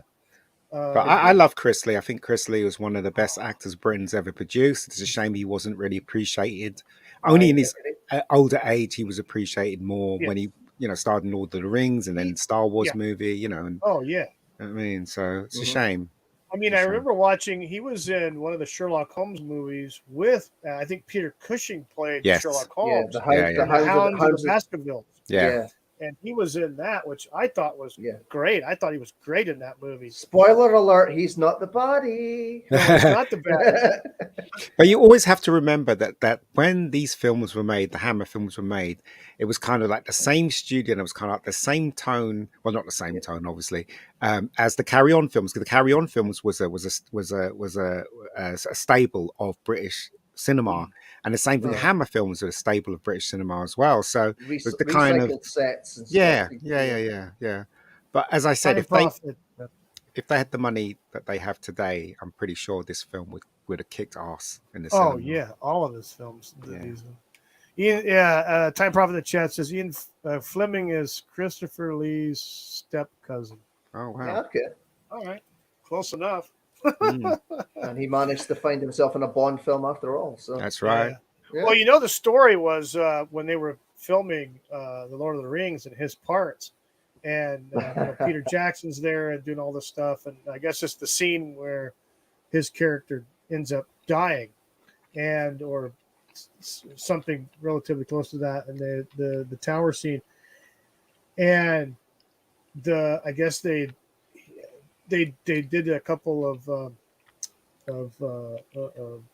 scenes, and Christopher Lee, was like, no, when you stab a man, he doesn't sound like this. He sounds like this. And it's like stunned everybody. It's like, Well, he knows because he die. Well, the thing is, he's done a lot of things. I mean, they say he's killed people in the war during the war. Yeah, probably. So, yeah, that's probably. a rumor. Yep. So and that's, yeah, and that's where that comes from. Is things his saying things like that kind of fuel that rumor. yeah. But you have to, he was also in the movie 1941 and 1981. Mm. And he was opposite Toshiro Mifune and John Belushi in that. I thought he was great in that movie. I haven't seen it. He spoke nothing but German through that But whole movie. he has that accent, and he has the presence of a leader and a commander. When you see him in other stuff other than Dracula, he does have that presence. And again, I say it's a shame really that he wasn't appreciated more. I know when he was when he was in his prime. But that's the way the British film industry was at the time, I guess. Yeah. These films were looked down upon. They were they weren't praised at all. I mean, yes, some sections praised it, but when it came to the industry, the film industry, the snobby British film industry, they just looked down on these films, especially the Carry On films. They just looked down on them and they're like, well, these are just crappy movies. But now they're known as classics, right? So Melvin Deeply in the chat has a little bit of trivia for us. He says that Dracula is the most portrayed literary character in films and TV. I believe that. It sounds about right, yeah. Yeah. Definitely. And Christopher Lee was friends with Peter Cushing up into his death. Yeah, that's true. Yeah, they're best buddies. Great friends they were. Great. I had heard when Christopher Lee was tapped for the Batman again with the Batman. The Batman. It was tapped for the Dracula role, and I think it was in the first movie that Christopher Lee did with Peter Cushing as Van Helsing. I think it was Lee that persuaded the studio to bring Cushing on to do the role. And now they played opposite each other a couple different Hammer movies too. Yeah. Not just Dracula. It was a couple other ones too. Well, he was offered a part in when they were making the first 3 Star Wars movies, and he turned it down. And Peter Cushing took the part. And then years later, when George Lucas, somebody suggested Chris Lee for the part in Star Wars, George Lucas said, no, we asked him before, he said no. But somebody went and asked him again, and he said yes. And when George Lucas was on the set, he said, why did you accept this role when repeatedly we kept trying to get you before? And he said, because my friend was in it. My friend Peter was in it. So I thought I'd come and do it. So, they were really great friends, and he missed him, obviously. So yeah. And they were great on screen together. Yeah, they were. Yeah, definitely. Yep. Yeah. I love Christopher Lee's part in Dracula. Now we come to Frank Langella, who played Dracula in 1979. This is when I was a kid growing up.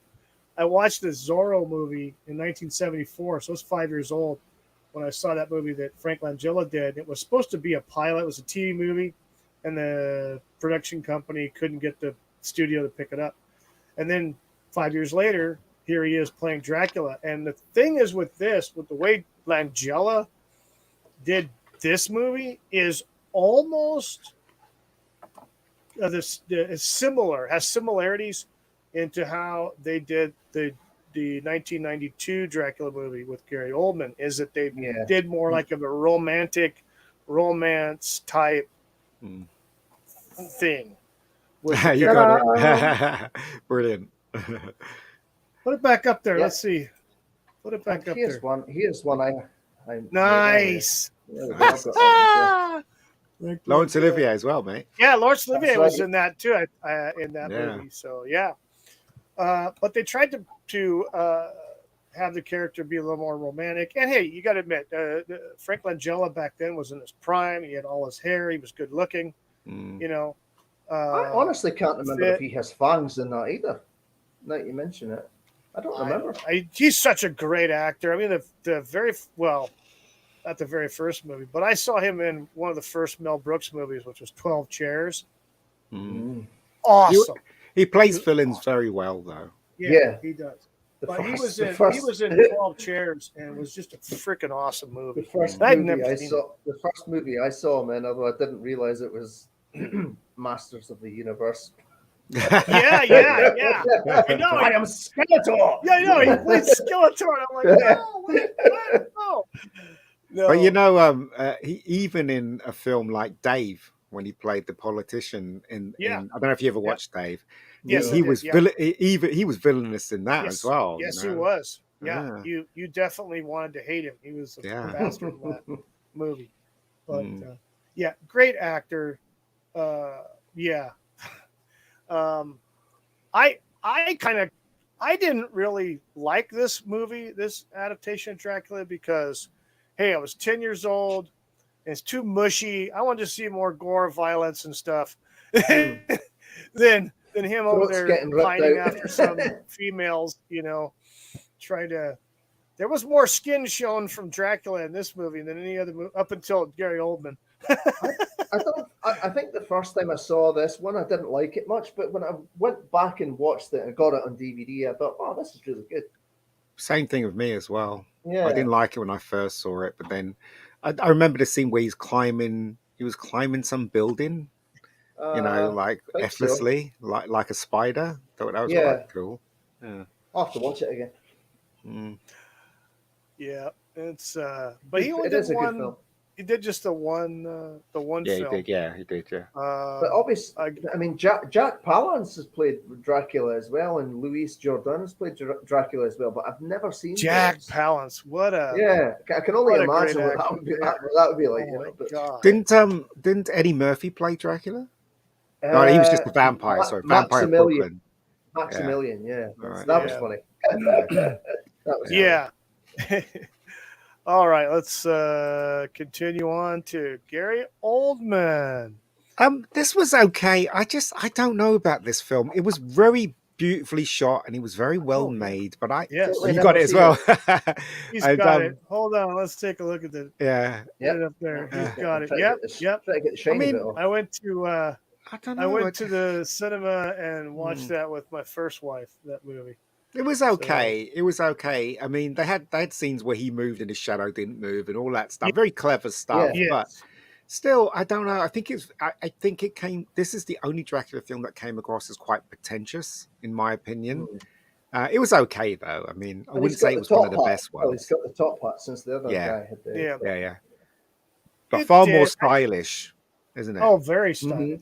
Yeah. And Keanu acting's Reeves really good. You know, you got Anthony Hopkins. Anthony Hopkins playing Van Helsing. Like I said, I watched it. I thought it was great. I saw it at the theater, and I enjoyed it.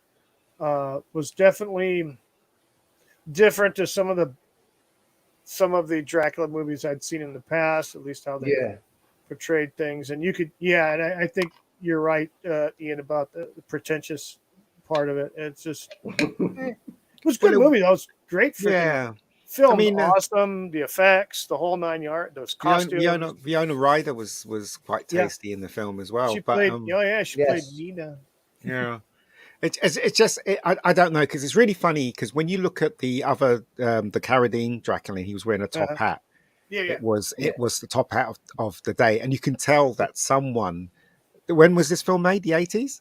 92 is when it was you can tell someone that's designed his clothes is definitely for that time period, even though it's another time period, if you know what I mean. So that top hat was very well designed in such a way that it was like it was made in the 90s, but could easily fit into that time zone, which is quite good. It's like the same thing with you ever notice the Untouchables. All the suits in the Untouchables was by that very famous period correct. Yeah, a very famous suit designer, but it has a style of today, but I mean of that time, but also a style of the 40s. So, and that's what they did in this Dracula film. All the clothes were designed in such a way that it could fit into the 90s and that time zone. Which is quite good.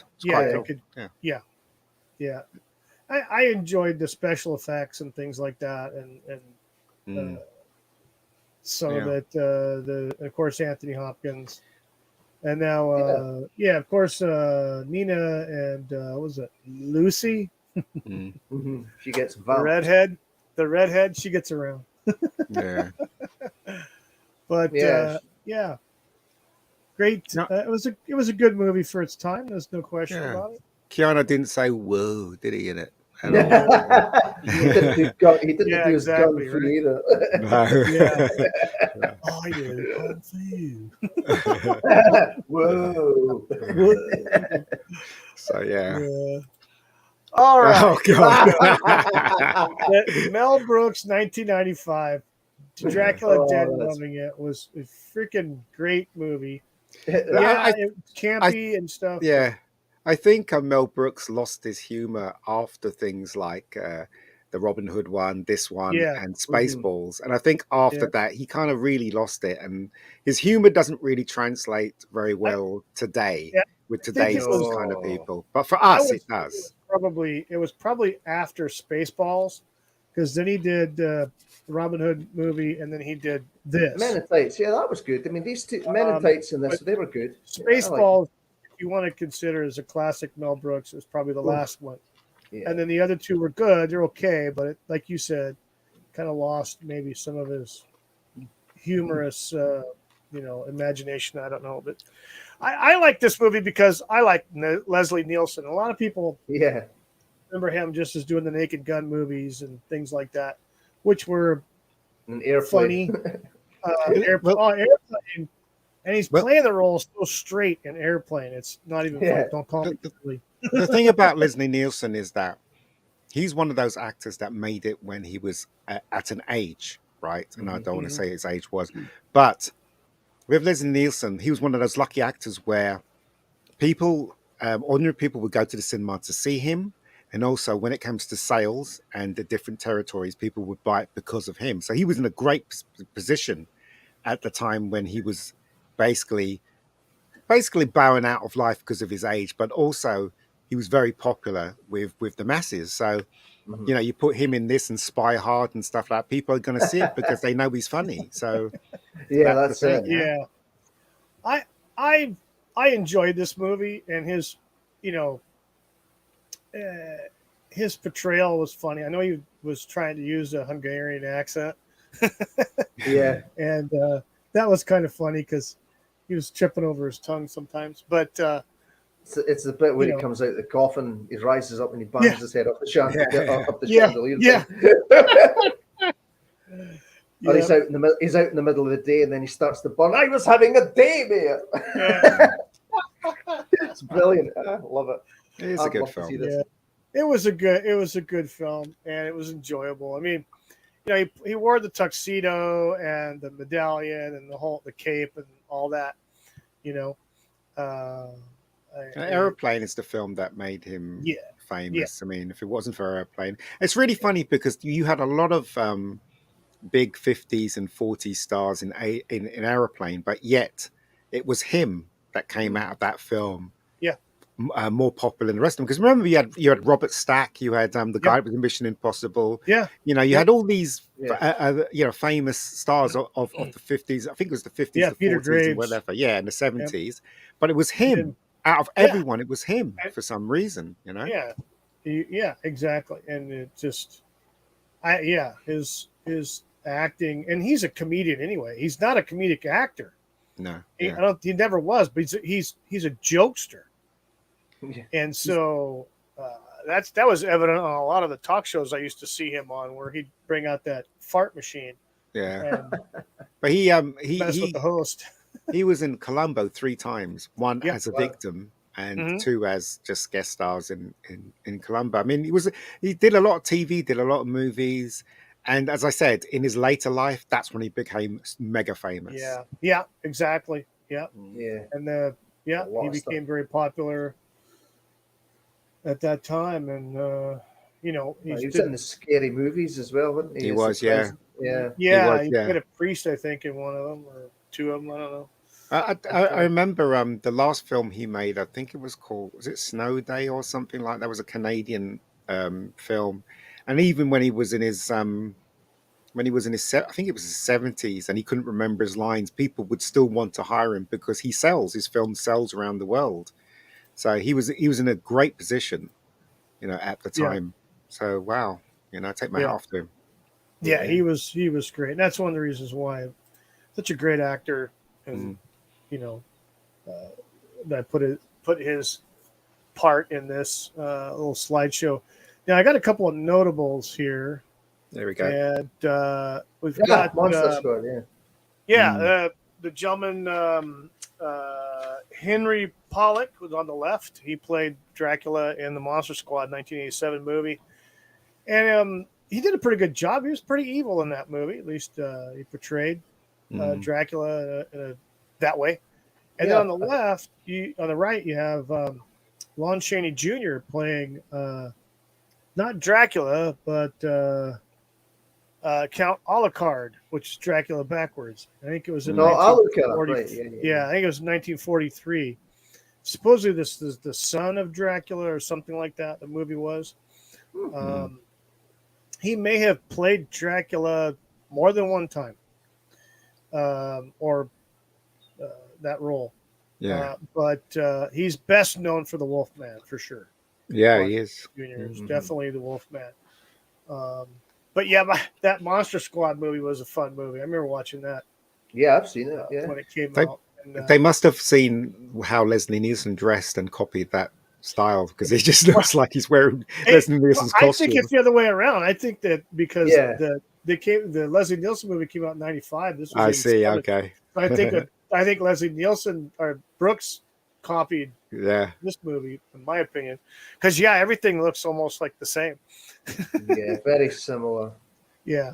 Just slightly off topic, slightly a bit. Do you guys ever watch comedians getting coffee in cars?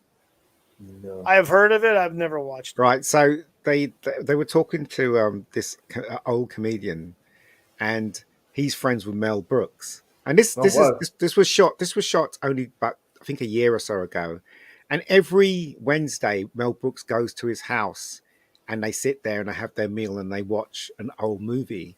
But it really broke my heart to see Mel Brooks, because he's really old, and he had a Zimmer frame thing, and he sat there on his chair, and they had a tray in front of him and stuff like that. And I keep thinking to myself, wow, this guy was a powerhouse in comedy, and now he's kind of really old. Yeah, and they're all sitting there and all joking around, and Mel's still got it. He's still quite funny, but it just goes to prove, doesn't it, that the time that we have left on this planet, those people made the most of it. Let's face it, they really did. But anyway, just off topic slightly. Sorry. Oh yeah, yep, yeah. Mel Brooks made a major impact on entertainment.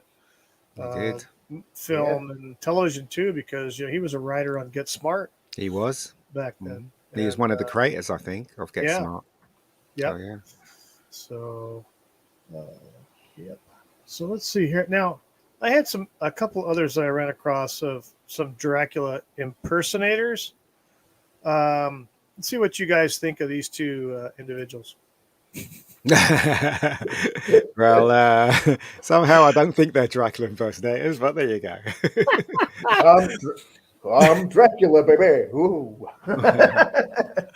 I wish my brother George was here. Liberace in his outfit. I was going to say, is that Liberace? Yeah. Oh man. The high collar on these capes he wore, and they're all covered with, I don't know if it was rhinestones, fake diamonds, real diamonds. I have no idea. I can honestly say that Elvis is really cool, but Liberace, I don't know. Very, very camp, isn't he? So. Yeah. Well, I mean, I'll tell you what. In the 1970s, Liberace had that variety show, and he did. Yeah. My mom watched it all the time, and it just irritated the shit out of my dad because he despised him. But my mom always watched that, so I had to suffer through watching it.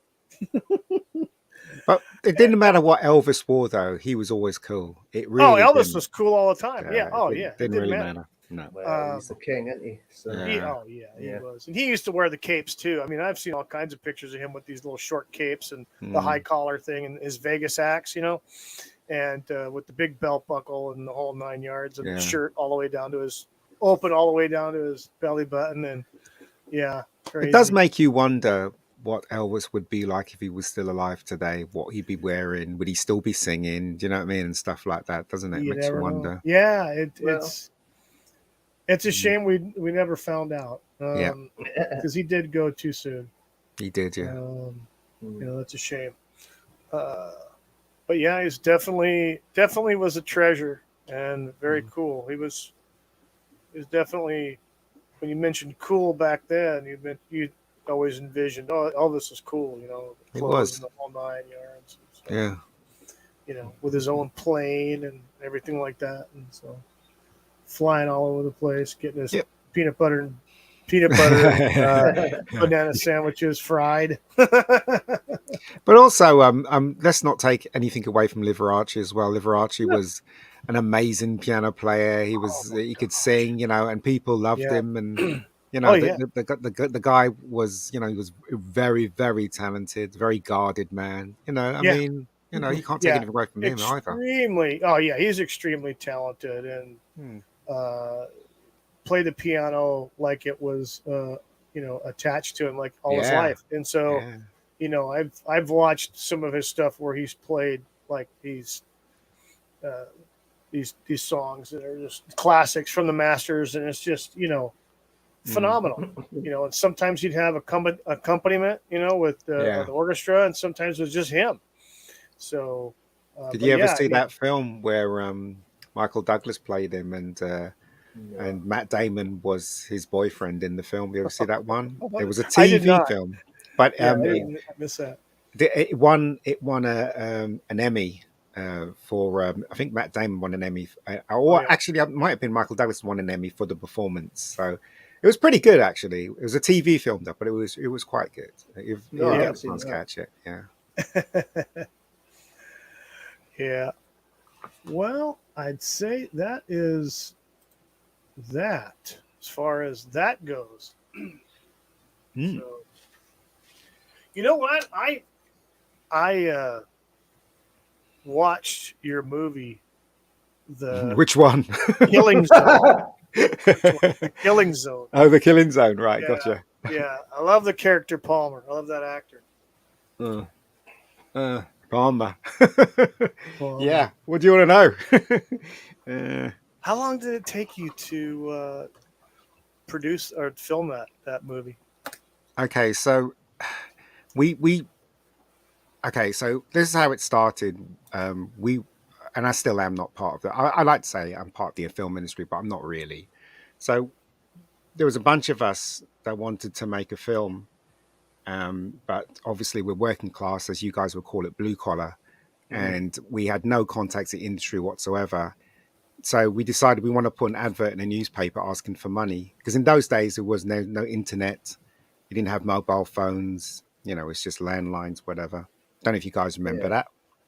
So we decided to put an advert in a newspaper, but it cost like £1,000 just to put an advert in a newspaper. So we found this newspaper that was free to put an ad in there called Loot. I don't know if you guys remember. Well, you Krill, you remember Loot, right? Or maybe because you're in Scotland, aren't you? I am, Scotland. All right. So in London, there was a magazine called Loot, and it was like eBay, where you just put things you can sell, or if you had a flat, if you wanted to share a flat, you put an advert in there. So we put an advert in there saying, you've got no experience making movies and you want to be part of one, call this number. That's all we put in there. And then one weekend, we were inundated. The phone never stopped ringing. And so to cut long story short, this is how we sold it. We said, look, you can take £1,000 and go on a BBC course and learn nothing. Or you can give us £1,000 and get chucked in the deep end and learn that way and learn fast that way. So 14 people said yes. We raised £14,000 and we shot the film in 2 weeks. That's how we basically did it. So we raised money that way. And one of them was a lawyer and he took care of things and stuff like that. So that was quite good as well. So yeah, I mean, that's how we made the film. It was hell making that. That was the hardest thing I ever done in my entire life. So let me ask you this. Yeah. What led you down the path of filmmaking? Okay, right. So, Jesus, look. There was one film that made me want to be a filmmaker. Okay, right. So It was 1977, and I went to the cinema and I saw Star Wars. Okay, Never heard of it. Never and heard so of it. when I came out, Star Wars, I was convinced I wanted to do visual effects. I was totally convinced, Oh yeah. and I was like, "Wow, I've got to do visual effects. This is my calling." And then the same year, September, Close Encounters came out, and I went Oh to see yeah. Close Encounters. And there's a scene in Close Encounters where I don't know if you remember the film where Richard Dreyfuss, who plays Roy Neary, is trying to convince his wife to come back home because his wife thinks he's crazy and she ran away. And he's on the phone, and he's been building this mountain everywhere. And on TV, you could see Devil's Tower. You can see the mountain while his back was turned. In my head, I was screaming, going, "Look at the TV, you idiot! Look at the TV!" And I remember coming out the cinema thinking that was a brilliant film and wondering why I got that way in my head. And I suddenly realized that's what I'm supposed to do. I'm supposed to direct, because if a film like that could affect me inside without even, just showing me visuals and stuff like that, then that was what I've got to do. And then, I've been poor ever since. You know what I mean? So there you go. There you go. So did you, after doing all that, I mean, after deciding, from watching Close Encounters of Star Wars, and that's kind of what you wanted to do, did you go to school? Did you take specific courses? No. No, I was poor.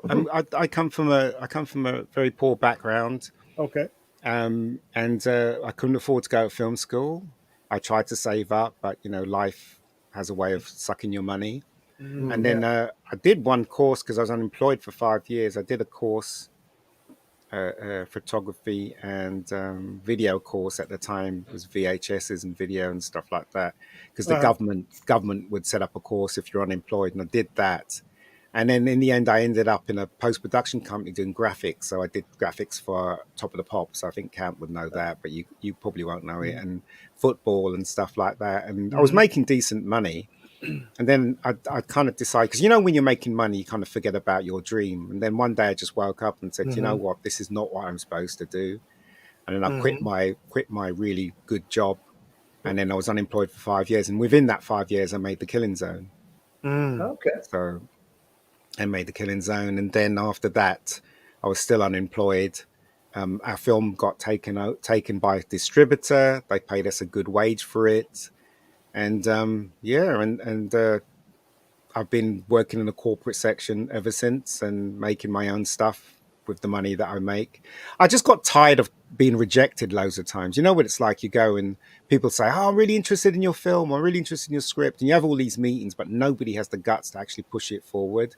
And after 10 years of that, I just got tired of it. So I just said to myself, "Oh, screw it. I'll just make stuff that I want to see." And that's what I've been doing ever since, with money that I've been making from corporate videos. So it's So I noticed a trend in your movies and in Rebecca Gold. Yeah. Hot women? Well, it's all the leads are always the females. No, that's not true. That's not true. Okay, I mean, it seems that way, but they're either some sort of a agent or special assassin or something like that. Well, that's not true either. So basically, the first film I made was Killing Zone, and the main character was a male, Matthew Palmer. He was obviously an assassin, right? And then I made another film called I produced a film called Small Time Obsession with my friend, and that was about Polish kids kind of skirting with gangsters and stuff like that. It wasn't really my film, but I helped produced it. And then I made a film called Dead Room, which is basically a low budget horror film, and that had 3 stories in it. So basically, the idea for Dead Room was it was one room, and anyone that rented out that room, strange things happened to them. So it was 3. The one that had Michael Ironside in it?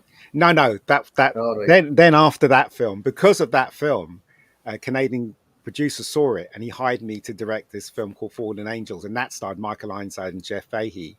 So that was a horror. Yeah. And in those days, it was a slasher movie, so I wasn't responsible for casting that. It was like they had all these hot chicks in it. You know what I mean? So you know, they all got stabbed up or something, or you know, whatever. But that's on my channel. You can watch that. Yeah. Sorry. Yeah. So Fallen Angel. That's the one with Michael Ironsides. Yeah. Nice. Yeah. He's a nice chap. You know, he's a very nice I chap. remember you saying, yeah. Yeah. He was he threw a party for us because we were doing night shoots, and he threw a party for us. You know, towards the end of one night, you know, brought in all this beer and stuff. Really nice guy, because the producer was a wanker, and he kept saying to me, "Oh, you know, he's you know, he's mean. He's going to tell you this. He's going to tell you that." And when he turned up, he was really nice. So, you know, I don't know what that. I don't know why the producer was trying to scare me of him and stuff like that. But where, and you filmed this where, in Canada? No, so we filmed Fallen Angels in England, and it was meant to be set in America. Oh, really? Yeah. So they flew Michael Ironside in, and they flew Jeff Fahey in as well. But they hired this big old school, so it was meant to be.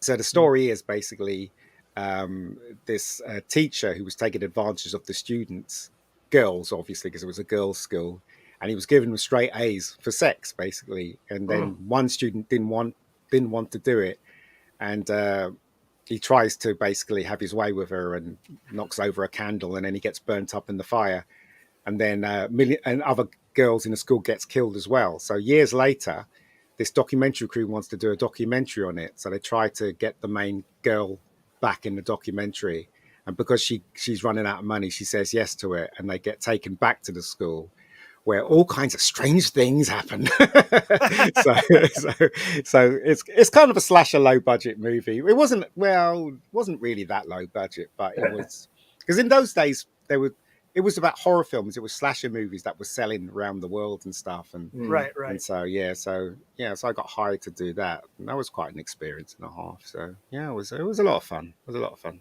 Well, the ones I didn't know about those other ones, but the ones I was aware of were like Bad Day, Killzone, and World. And then that one you showed us, the Spy Girls that you sent me. I saw that. Yeah. Spy Girls was basically we shot. So we wrote this script called Spy Girls, and this producer fella said that he liked it and he wants to finance it, and he said, "Well, can you shoot the first 8 minutes of it?" So I can show it to other financiers. So we shot the first 8 minutes of it, and he disappeared. That was it. He was gone. So we don't know where he is. He didn't return any of our emails or calls or anything. So it's just like that. That's the stuff that I get tired of, you know, when people tell you stuff and you just. I saw that video, the 9 minutes. That was pretty funny. She pings off the cork and it bounces off the wall and smacks. Oh yeah. Classic move. I love that. Yeah, I mean, right in the eye. Yeah, so it's meant to be. So basically, Spy Girls is about. It's about these spy girls, sexy, hot-looking spy girls, and one day, all of the spy girls around the world, they all get kidnapped, and they wake up in this warehouse. And they don't like each other and stuff like that, but they've been told that one of them is a double agent that's basically working for this company that wants to take over the world, and they couldn't figure out who it was, and they put them all in a warehouse. They have to figure out who it is, basically. But then there's this thing called the Destroyer that will kill them all unless they find out who that person is. So in other words, the problem gets solved anyway. So that, and there's a huge twist at the ending and stuff like that. So so it's like Spy Girls is like, you've got a Russian one who's really hot, you got a British one who's really hot, an American one who's really hot. Do you know what I mean? So that was the idea, because it was written in sorry, go ahead. Yeah. I was going to say the actress that played that part in that clip was very healthy. Charlie Webster, she's a presenter, and she's doing really well actually as a presenter. She's so she's quite well known. But when I was working for her, she's very much sport orientated. I think, you know, she runs a lot and stuff like that. So yeah, working with Charlie was a lot of fun. Yeah. So I noticed too that in some of your ancillary characters, look like they're the same individuals from movie to movie. Some of the same players, I should say. And I saw Keith in there. yeah, Just at the beginning of the clip. Yeah. Are these guys that are these individuals that you that are how would I say it? They're not contracted, but I'm saying that they like working with you. Yeah, You like I mean, having them. So they're yeah, just like friends of yours, right? yeah, they're friends. They're friends, and Yeah. they're actors. And when you've got no money and you say, "Do you want to do this?" Obviously, they jump at the chance. That's definitely budget friendly. Yeah. You know, I mean, I use a lot of people. I mean, Bad Day, right, was made 10 years ago, right? Over 10 years ago. And Claire Goose is in it. I don't know if you know Claire Goose. Claire Goose is really big over here, TV wise. She was in Waking the Dead and you know, other TV shows. She was in Casualty. She was big in Casualty. Oh, wow. Casualty. Yeah, and so I wrote this script, and we cast someone to play that character, and she dropped out. So I sent the script. Somebody said, "Why don't you send it to Claire Goose?" I'm like, "What? Claire Goose from TV?" She, you know, she's not, because I got no money. And they said, "Well, send it to her." So I sent it to her, and then she rang me up and said, "Who did you write this?" And I said, "Yes." And she said, "Oh, yeah, I want to do this." And the reason why she wanted to do it was because she said she was in. So Waking the Dead is a cop thing. Basically, it's about cops that investigates cold cases that's been years. So they're trying to find out who done it, you know, years, whatever. And she said, in the 3 seasons that she was in that show, she never ran around with a gun. She never had a fight, nothing. And in Bad Day, she runs around with a gun and she kills people and she had fights. That's why she wanted to do it. So, so there you go. Yeah, but Bad Day is a homage to the police, the cop movies of the 70s. So we have back projection shots when they're driving, as a homage to those stuff. We have the screaming black boss. We have the cool car, because the cop always has to have a cool car, and we have the rookie in it. So. Nice. So Donna Eyre played the rookie. I was waiting to say that's the one with Donna Eyre, isn't it? Yeah. Yeah. I remember her from Biker Grove. Exactly. Yeah. So she plays the rookie, and we had a brilliant actor named Anthony Faber. He plays the main grizzled cop who has seen everything, and he's black. So Bad Day was made over 10 years ago, and I was before all this crap that's happening. I had a black guy as a lead, and I had 2 females as a lead. Make of that what you will. Do you know what I mean? So, and now are you saying that your cast was diverse? Exactly. Yeah. So there you go. So yeah. Time Prophet in the chat says, "Bad Day taught me you can fire a gun in London without the police showing up. Actually, now I could believe it." Well, that does. I mean, I live in a horrible estate, and sometimes during the night you do hear gunshots and stuff like that. So yeah, I mean, it takes what the police. I think it depends. It depends, about 7 minutes to turn up to a crime scene or something, like, if it's reported. So. I mean, Bad Day by all means is not realistic at all. It's meant to be a homage to all those 70s cop movies, Starsky and Hutch, and all that stuff. But with just a little bit of realism in there. And you know, a lot of people liked it. And I can honestly, truly say that it's showing on Netflix, but I haven't seen a penny from it so far. That sucks. Yeah, I know. It's crap, isn't it? But there you go. You need to chase them up. No, because I didn't even know it was going to be on Netflix, and I'm being screwed by the distributor. And I tried to hire a lawyer, and the lawyer says, you know, you're gonna have to pay me X amount, and I can't afford it. So what else can you do? You know, what else can you do? Yeah, it's kind of you're between a rock and a hard place, and there's not much.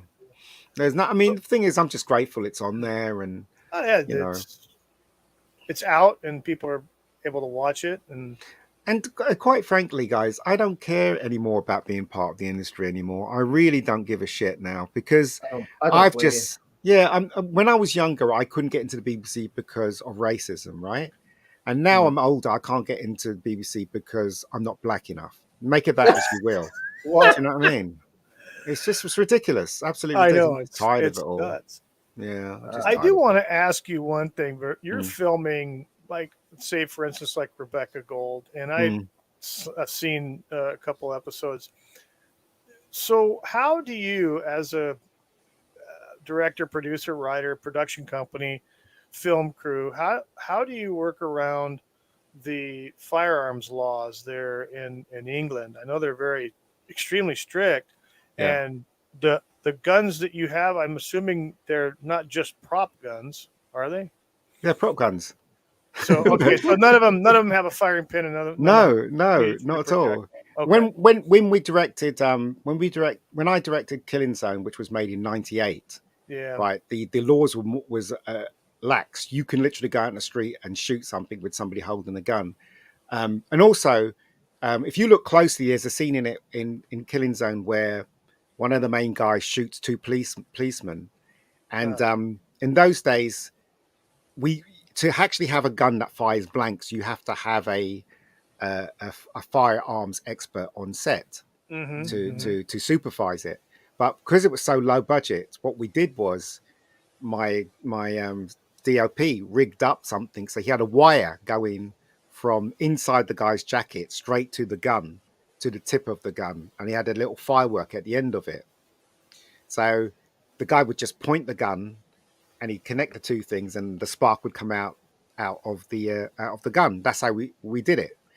So if you look at Killings very carefully, the scene where he shoots the two policemen, you'll see you can see the wire going on the gun. If you look closely, you can see the wire on the gun. So that's how we made the spark come out. Because in those days, you couldn't just put it in digitally because there's no such thing. So they're always. If you think carefully, there's always ways around the problems. Because I'm convinced all these laws are put there so that low budget filmmakers can't do anything. Do you know what I mean? It's just stopping us from doing Yeah, stuff. that's why I was kind of curious because I know that in a lot of your stuff that I'm aware of, there's gunplay and things. I'm just kind of curious on the workaround that you have to go through as a production company and a film crew to do what you do. But that's kind of cool if you can come up. You're basically coming up with something on the fly to produce the effect that you want. That's Yeah, I great. mean, you just have to make sure you don't, especially today, you don't go out with a BB gun out in the street and Yeah. shoot something, because then somebody will report you and then you'll just get towed away. But so Yeah. if you notice on the first season of Rebecca Gold, she's indoors when she uses a gun, but we don't have a scene where if we do have a scene where somebody's outside, we'll green screen them because it's because you can do that now. Do you know what I mean? So it's just Wait to say, quite a lot of Rebecca Gold season 1, from what I remember, was indoors. yeah, it was. I know that you changed actresses. The Rebecca Gold from one season to two. I wanted to say I saw a clip, a behind the scenes clip that's on your channel, and it was a scene where the actress is getting whacked with a breakaway glass, a bottle. And then I'm watching it, and I know I see the gentleman who's the other actor that's there, the big black guy, and he's whacking it. And I know he's huge. Yeah. So when she gets off the mat and you go and you hug her, because she's like a little bitty thing. Yeah, so basically how Rebecca Gold was conceived was so Katie's a really good friend of mine. I've known her for over 20 years, and she's tiny. She's like 5 foot nothing. She's a little bitty. And so I was having lunch with her, and she was moaning, as every actor moans about not getting enough work. Yeah. So I just said to her, look, fine, I'll write something for you and we'll shoot it, and then you could have something, that you could be proud of. And then, I think it's 2 years later, 3 years later, I said to her, I wrote this for you. And she read it, and she was like, okay, well, this isn't me. I can't do these things. And I said, that's the whole idea. You're tiny. Nobody's ever going to suspect you coming into a room to kill anyone. Do you know what I mean? Because that's the whole point of Rebecca's character. She's tiny, and you'll never suspect that she'll be an assassin or anything like that. That's the whole point. And so she kind of accepted that. But she's very much a girly girl, Katie. She's not. There's no physical stuff in her body. She was really scared of getting whacked by that bottle. I can see on one of the shoot on that video. You can see her squint and like cringe and ready Yeah. for the blow, and you had to redo it. And Yeah. So we had finally did it well, but yeah, we had to cut around it. So we had six breakaway. I think it was 4 breakaway glasses because it's so expensive to buy breakaway glasses. yeah, And so we did the first one. She squinted before it hit her. We did the second one. She did the same. The third one. We're on our last one. So I mean, she kind of straightened up slightly for the last one, but yeah. So we had to edit around it. So if you look closely, we edited around it, but it's still quite effective as she gets smashed in the head. Just one of them things, is it? You just kind of flinch when someone's coming towards you. Yeah. Yeah. Let me ask you this, Ian. How much fun do you have when you're doing that? And look, with the first season, the hardest thing I ever did was Killing Zone. Killing Zone was a nightmare. I'd only get 1 hour sleep every night, seriously, because you're talking about. So I was kind of experienced. I knew what I was doing. I had storyboards and I had shot lists, whatever. My DOP knew what he was doing. My cameraman knew it. Everybody else below that was inexperienced.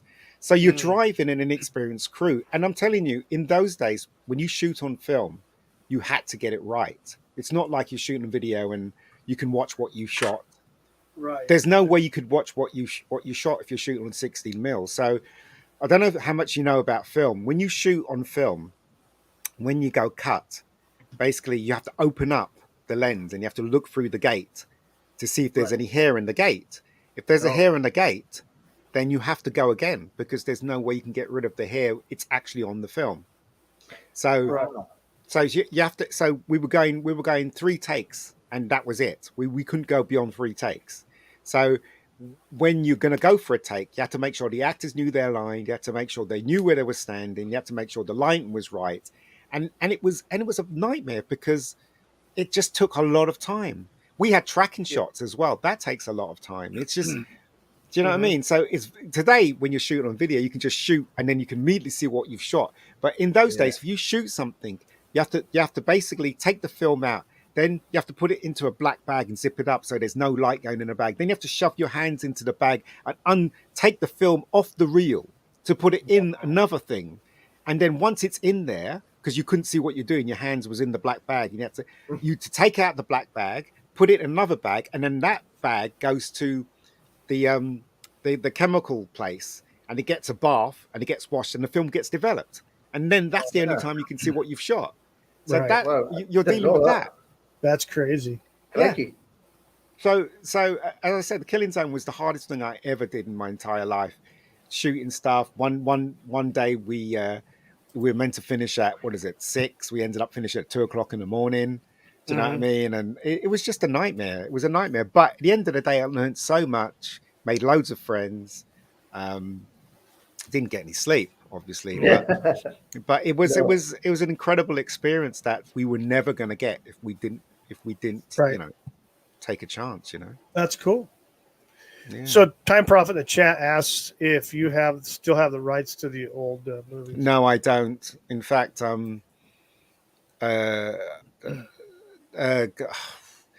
Fallen Angels, I don't think anyone cares about that film. It's on but anyone can take, if the people saw it there, they'd probably take it down. Same thing, Killing Zone, I think I own the copyright to that. So they can't really take it down. I had Bad Day on my thing and they took it down. Obviously, I was wondering why they took it down. Then I realized when somebody told me it was on Netflix, that's the reason why they took it down. Oh, yeah. So, okay. Yeah. So, I don't really have... but it's difficult making films. Even today, it's difficult making films. The way I'm making season 2 is that I said to the actors, look, I can't afford to pay you, but what I can do is work around you. So I will set a date to shoot a segment, and if you're available on that day, we'll shoot it. But if you're not available, we can't shoot it. So I'm dancing around them. And I think when you've got no money, that's the only way to do it. Yeah, exactly. I saw the little teaser you put out for season 2, and I think I commented I like the Raymond Reddington quote. Oh God, yeah. That was good. But if you look closely in my stuff, like the Killing Zone has a few quotes from James Bond films. So I always make sure that stuff, my old stuff has either a quote from James Bond or a quote from a TV show. Homage. Always, Yeah. always put them in deliberately. Like in Bad Day, I had a quote from Live and Let Die. Like nobody Oh, wow. notices it for some reason. Yeah, Homage so to the classics. yeah. So I think that's when Hitchcock makes an appearance, and that's my thing. I think I put something in there that there's a line from a film, and see if you can spot it, basically. But yeah, that. I mean, The Blacklist. The Blacklist was one of my favorite TV shows, and I I thought, think okay, it's I'll still stick that in going, there. isn't it? It's still Yeah, going. yeah. Yeah, It's I not haven't very seen it. good now. Is it not? Oh, it's a bit No, because short. what's spoiler alert? They killed off what's her name, didn't they? What? The main The main- character. Well, that was bloody useful. So after all that time, Red was trying to protect her. They killed her because she didn't Was want to it- do it anymore. It ended up being she was his daughter, wasn't it? Yeah. Yeah. The So last season I saw that was wait till you find out what happened, what he did to your mum or something. That was the last I saw. It's a few years ago now. So yeah, I mean it's a good one. That was good back then. If you look closely, as I said, there's loads of quotes that I've got from different movies and stuff like that in my films and stuff like that, because I always find it fun that people don't notice them. Some people do. I mean, in Rebecca Gold, she's a geek, so she mentions loads of it. She mentions Highlander, she mentions James Bond, she mentions, you know what I mean? So she's just Nice. yeah, and I think in the season 2 there's a huge nod to Back to the Future in season 2. So yeah, so it's all it's all good, it's all fun. Yeah, I mean, what's the point of making stuff if you don't have fun? Right. That'll be fun to see. I'm looking forward to that. Yeah. You naturally. No, on you go. Go ahead. I was waiting to say, since you've got your Hollywood connections, you've naturally cast Michael Ironside as the villain, yeah? I wish. I wish. No. Michael. The last film Michael was in was Nobody. In fact. Yeah, Nobody. Yeah, he was in that one, and he's. Oh yeah, that's right. Yeah, he was the guy. I almost didn't recognize him in that movie. But he was So he was telling me that he had a bigger part in Nobody, but they kind of stripped his part down a lot. Got all about that. Yeah. Yeah. Right. So that was a good film. Yeah, but I mean, yeah, the guy lives in America. He ain't, I ain't got enough money to travel all the way. Do you know what I mean? So it's, but no. So I want to ask you the final question. Okay. What is the future of Rebecca Gold? Look, you know what, mate? Seriously, I just want to get Rebecca Gold out of the way so I can make something else, because I've been pestered by. You would not believe how many people have pestered me about season 2. Really? Everyone has been pestering. Yeah, and this is the reason why I'm making it, is because for the people that's been pestering me, obviously, but also, I was making it for Katie, and then suddenly Katie said she couldn't do it. And then I was stuck with it. Do you know what I mean? It's like, so I thought to myself, either abandon it or practice more film skills. And I decided to practice more film skills, Okay. I mean, it's going to take a long time. I mean, you're probably not going to get it till the beginning of next year, because I'm working around the actors, and they, and obviously they can't give, I don't want to stop them from making money. Like Ella, who plays Rebecca in the new season, she's a model, so I can't.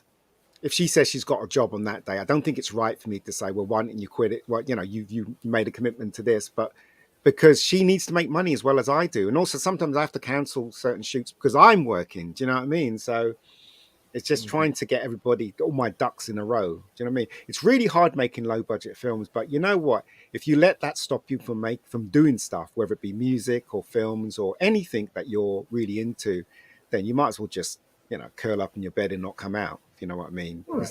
I think that's what life's all about, trying to achieve what you want to do. So anyway. Right.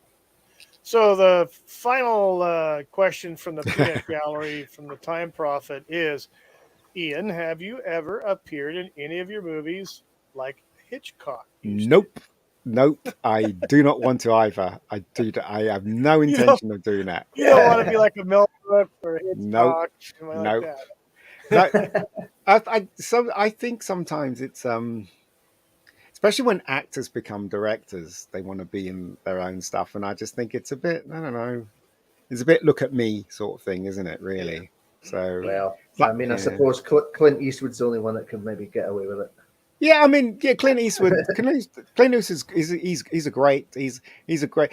I don't rate him as a director because he shoots very pedestrian, like A to B shots and stuff like that. I recently saw a film, and my dad was always badgering me when I was young to watch this film, and I just kind of turned my nose up to it, and then my dad passed, and then only a couple of days ago I decided to sit down and watch it. It was called 12 Angry Men. Have you ever seen it? Once, yeah, that was pretty good. And I loved it. I was like, why the hell didn't I not watch this? Why did I listen to my dad and watch this film? Henry Fonda, yeah, isn't it? Yeah. And it's Wasn't that so from the 60s? Yes, the original one. I think redid it. But yeah. 50s, was it 50s? I can't remember. But black and white anyway. You have to know what good directing is to appreciate good directing, and that film has fantastic directing in it. A lot of people say, when they come out of a film, they say, "Oh, that was well directed," but they don't have a clue what good direction is. Do you know what I mean? Let me give you a small example of what good direction is, and this is a really tiny one. You guys have seen Jaws, right? Oh yes. Okay, so there's a scene in Jaws where Brody and Hooper and I can't remember the other guy's name. They all get on a boat. Quint. They all get in a boat and they sail off to find the shark. And there's this one shot from Quint's house where you can see the boat through his window, and as it's sailing off, there's a jaws of a shark that he's killed hanging on the window. That's right. Yeah, I remember it. Yeah, and as the boat is sailing off, it's going in the middle of the jaws of the teeth. Nice. And what Spielberg was trying to say was that they're sailing into danger, and that's direction. I didn't get it. I didn't get that at the time. Yeah. Oh, wow. So directing's not about pointing at an actor and letting them perform like a monkey. It's about actually showing you things that subconsciously you read, and then you make the connection, but you don't realize why you've done that. Like if you watch Resident Evil films, you'll watch it and you'll forget it the next day. But you watch Jaws, you don't forget it because Jaws. And the reason why you don't forget it is because Spielberg has a lot of stuff like that in the film that stays in your mind subconsciously. It makes you. Same thing with Hitchcock. Hitchcock does that a lot as well. When the classic examples when what's her name's getting stabbed in the shower and she falls, and they have that shot of the eye. And it goes straight into the eye, and then it transforms into the circle of the water with the blood going down the sink. Yeah. You know what I mean? You'll never forget that, and that is direction. It's not about just pointing the camera and forcing a performance out of a person. It's more than that. It's that and then some. So when people say, "Oh, it was really well directed," do they really know what they're talking about when it comes to directing? Yeah. I don't think so. Might have been well acted. Maybe that's what they're exactly. That's what they mean. Yeah. Well so acted. Next time you watch Jaws, look at all that fantastic stuff, and same thing with 12 Angry Men. 12 Angry Men. There's fantastic direction in. There's one shot in the beginning where it's just one shot. It doesn't even cut until it has to. And so it is exactly what it says, isn't it? It's 12 dudes in a room. Yeah. Basically, that's it.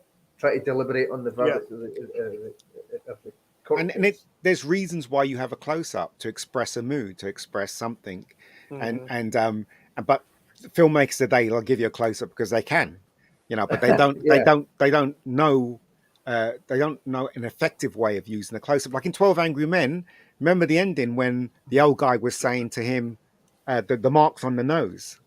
That woman was wearing glasses, so how could she have seen out the window to the murder if she was blind, right?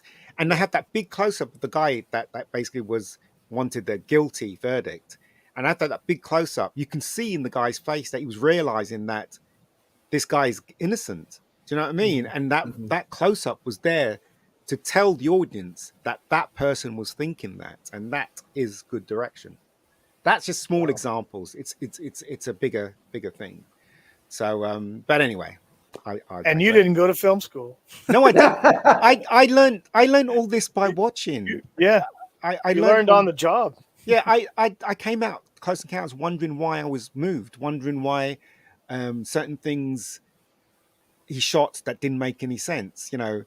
Like do you remember in Jurassic Park where they're sitting in the truck that doesn't work, and then you see the glass of water, and then suddenly it's wobbling. I mean, all that stuff is direction. All that stuff is made.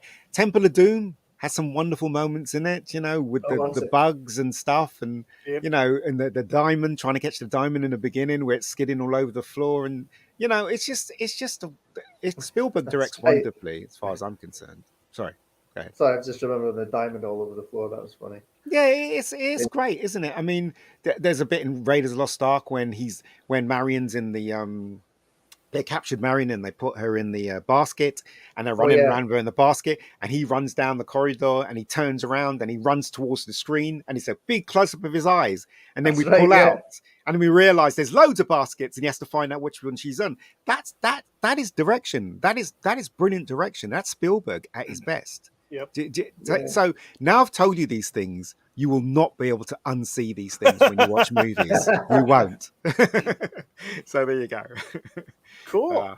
Yeah, that's good. That's good. You got me with the Jaws one. I didn't notice that. Yeah, the Jaws. But Indiana Jones, it's just like that close up, and then it's like shit. There's a whole load of baskets out there. Yeah. Yep. So it's all about direction, really. It's about making the audience subconsciously think and connecting with the emotion of the film. That's basically what it's about. So I don't know, mate. Maybe I'm too in love with the art of making films, and maybe I should just grow up and get a wife or something. I don't know. Well. No, I remember this line from one of the Three Stooges shorts where Moe played a census taker, and he knocks on the door, and the guy answers, and he goes, "Excuse me, sir, I'm with the Census Bureau. Can I ask you some questions?" "Oh, yes." "Are you married or happy?" Oh, yeah, I've seen that one. Yeah, I've seen that one. Yeah. And he goes, and then you can hear in the back, and he ducks, and Moe gets nailed in the head with a vase, and he falls down the stairs. He gets up, and he goes, married. He yeah. But even those films were well directed as well. I mean, in those days, look at Buster Keaton, the stuff that Buster Keaton used to do. Amazing, absolutely amazing. It is amazing. He was breaking ground.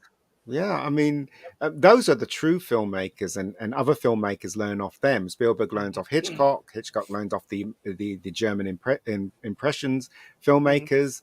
Do you know what I mean? It just goes back and back and back, and then if you're clever enough, you can use the stuff that you've learned and then twist it to make it your own. I mean, Tarantino's a good director, but he's not as accomplished as someone like Spielberg. He moves he doesn't. Spielberg knows how to use the camera. Tarantino knows how to use the camera, but I would say he's mostly a writer, than a director. So, I don't know. Well, my friend, I know that you're going to have to take off here in a few minutes. I will, yeah. Sorry, mate. That time, so we can go ahead and just call it a night. And I want to thank Mega Geek, Mega Geek, Ian David Diaz, for coming on my show today. I really appreciate it. Oh, thank you for inviting me. It's great to speak to you finally. Live. Yeah. Yeah, we've had a lot of fun, and for everybody in the chat, thank you all for coming in and dropping some chats and asking questions. And we will call it a night. Again, thank you everybody for watching. Have a good one. Thanks. Hope to see you guys next weekend, and we will see you then. Have a great weekend, everybody. And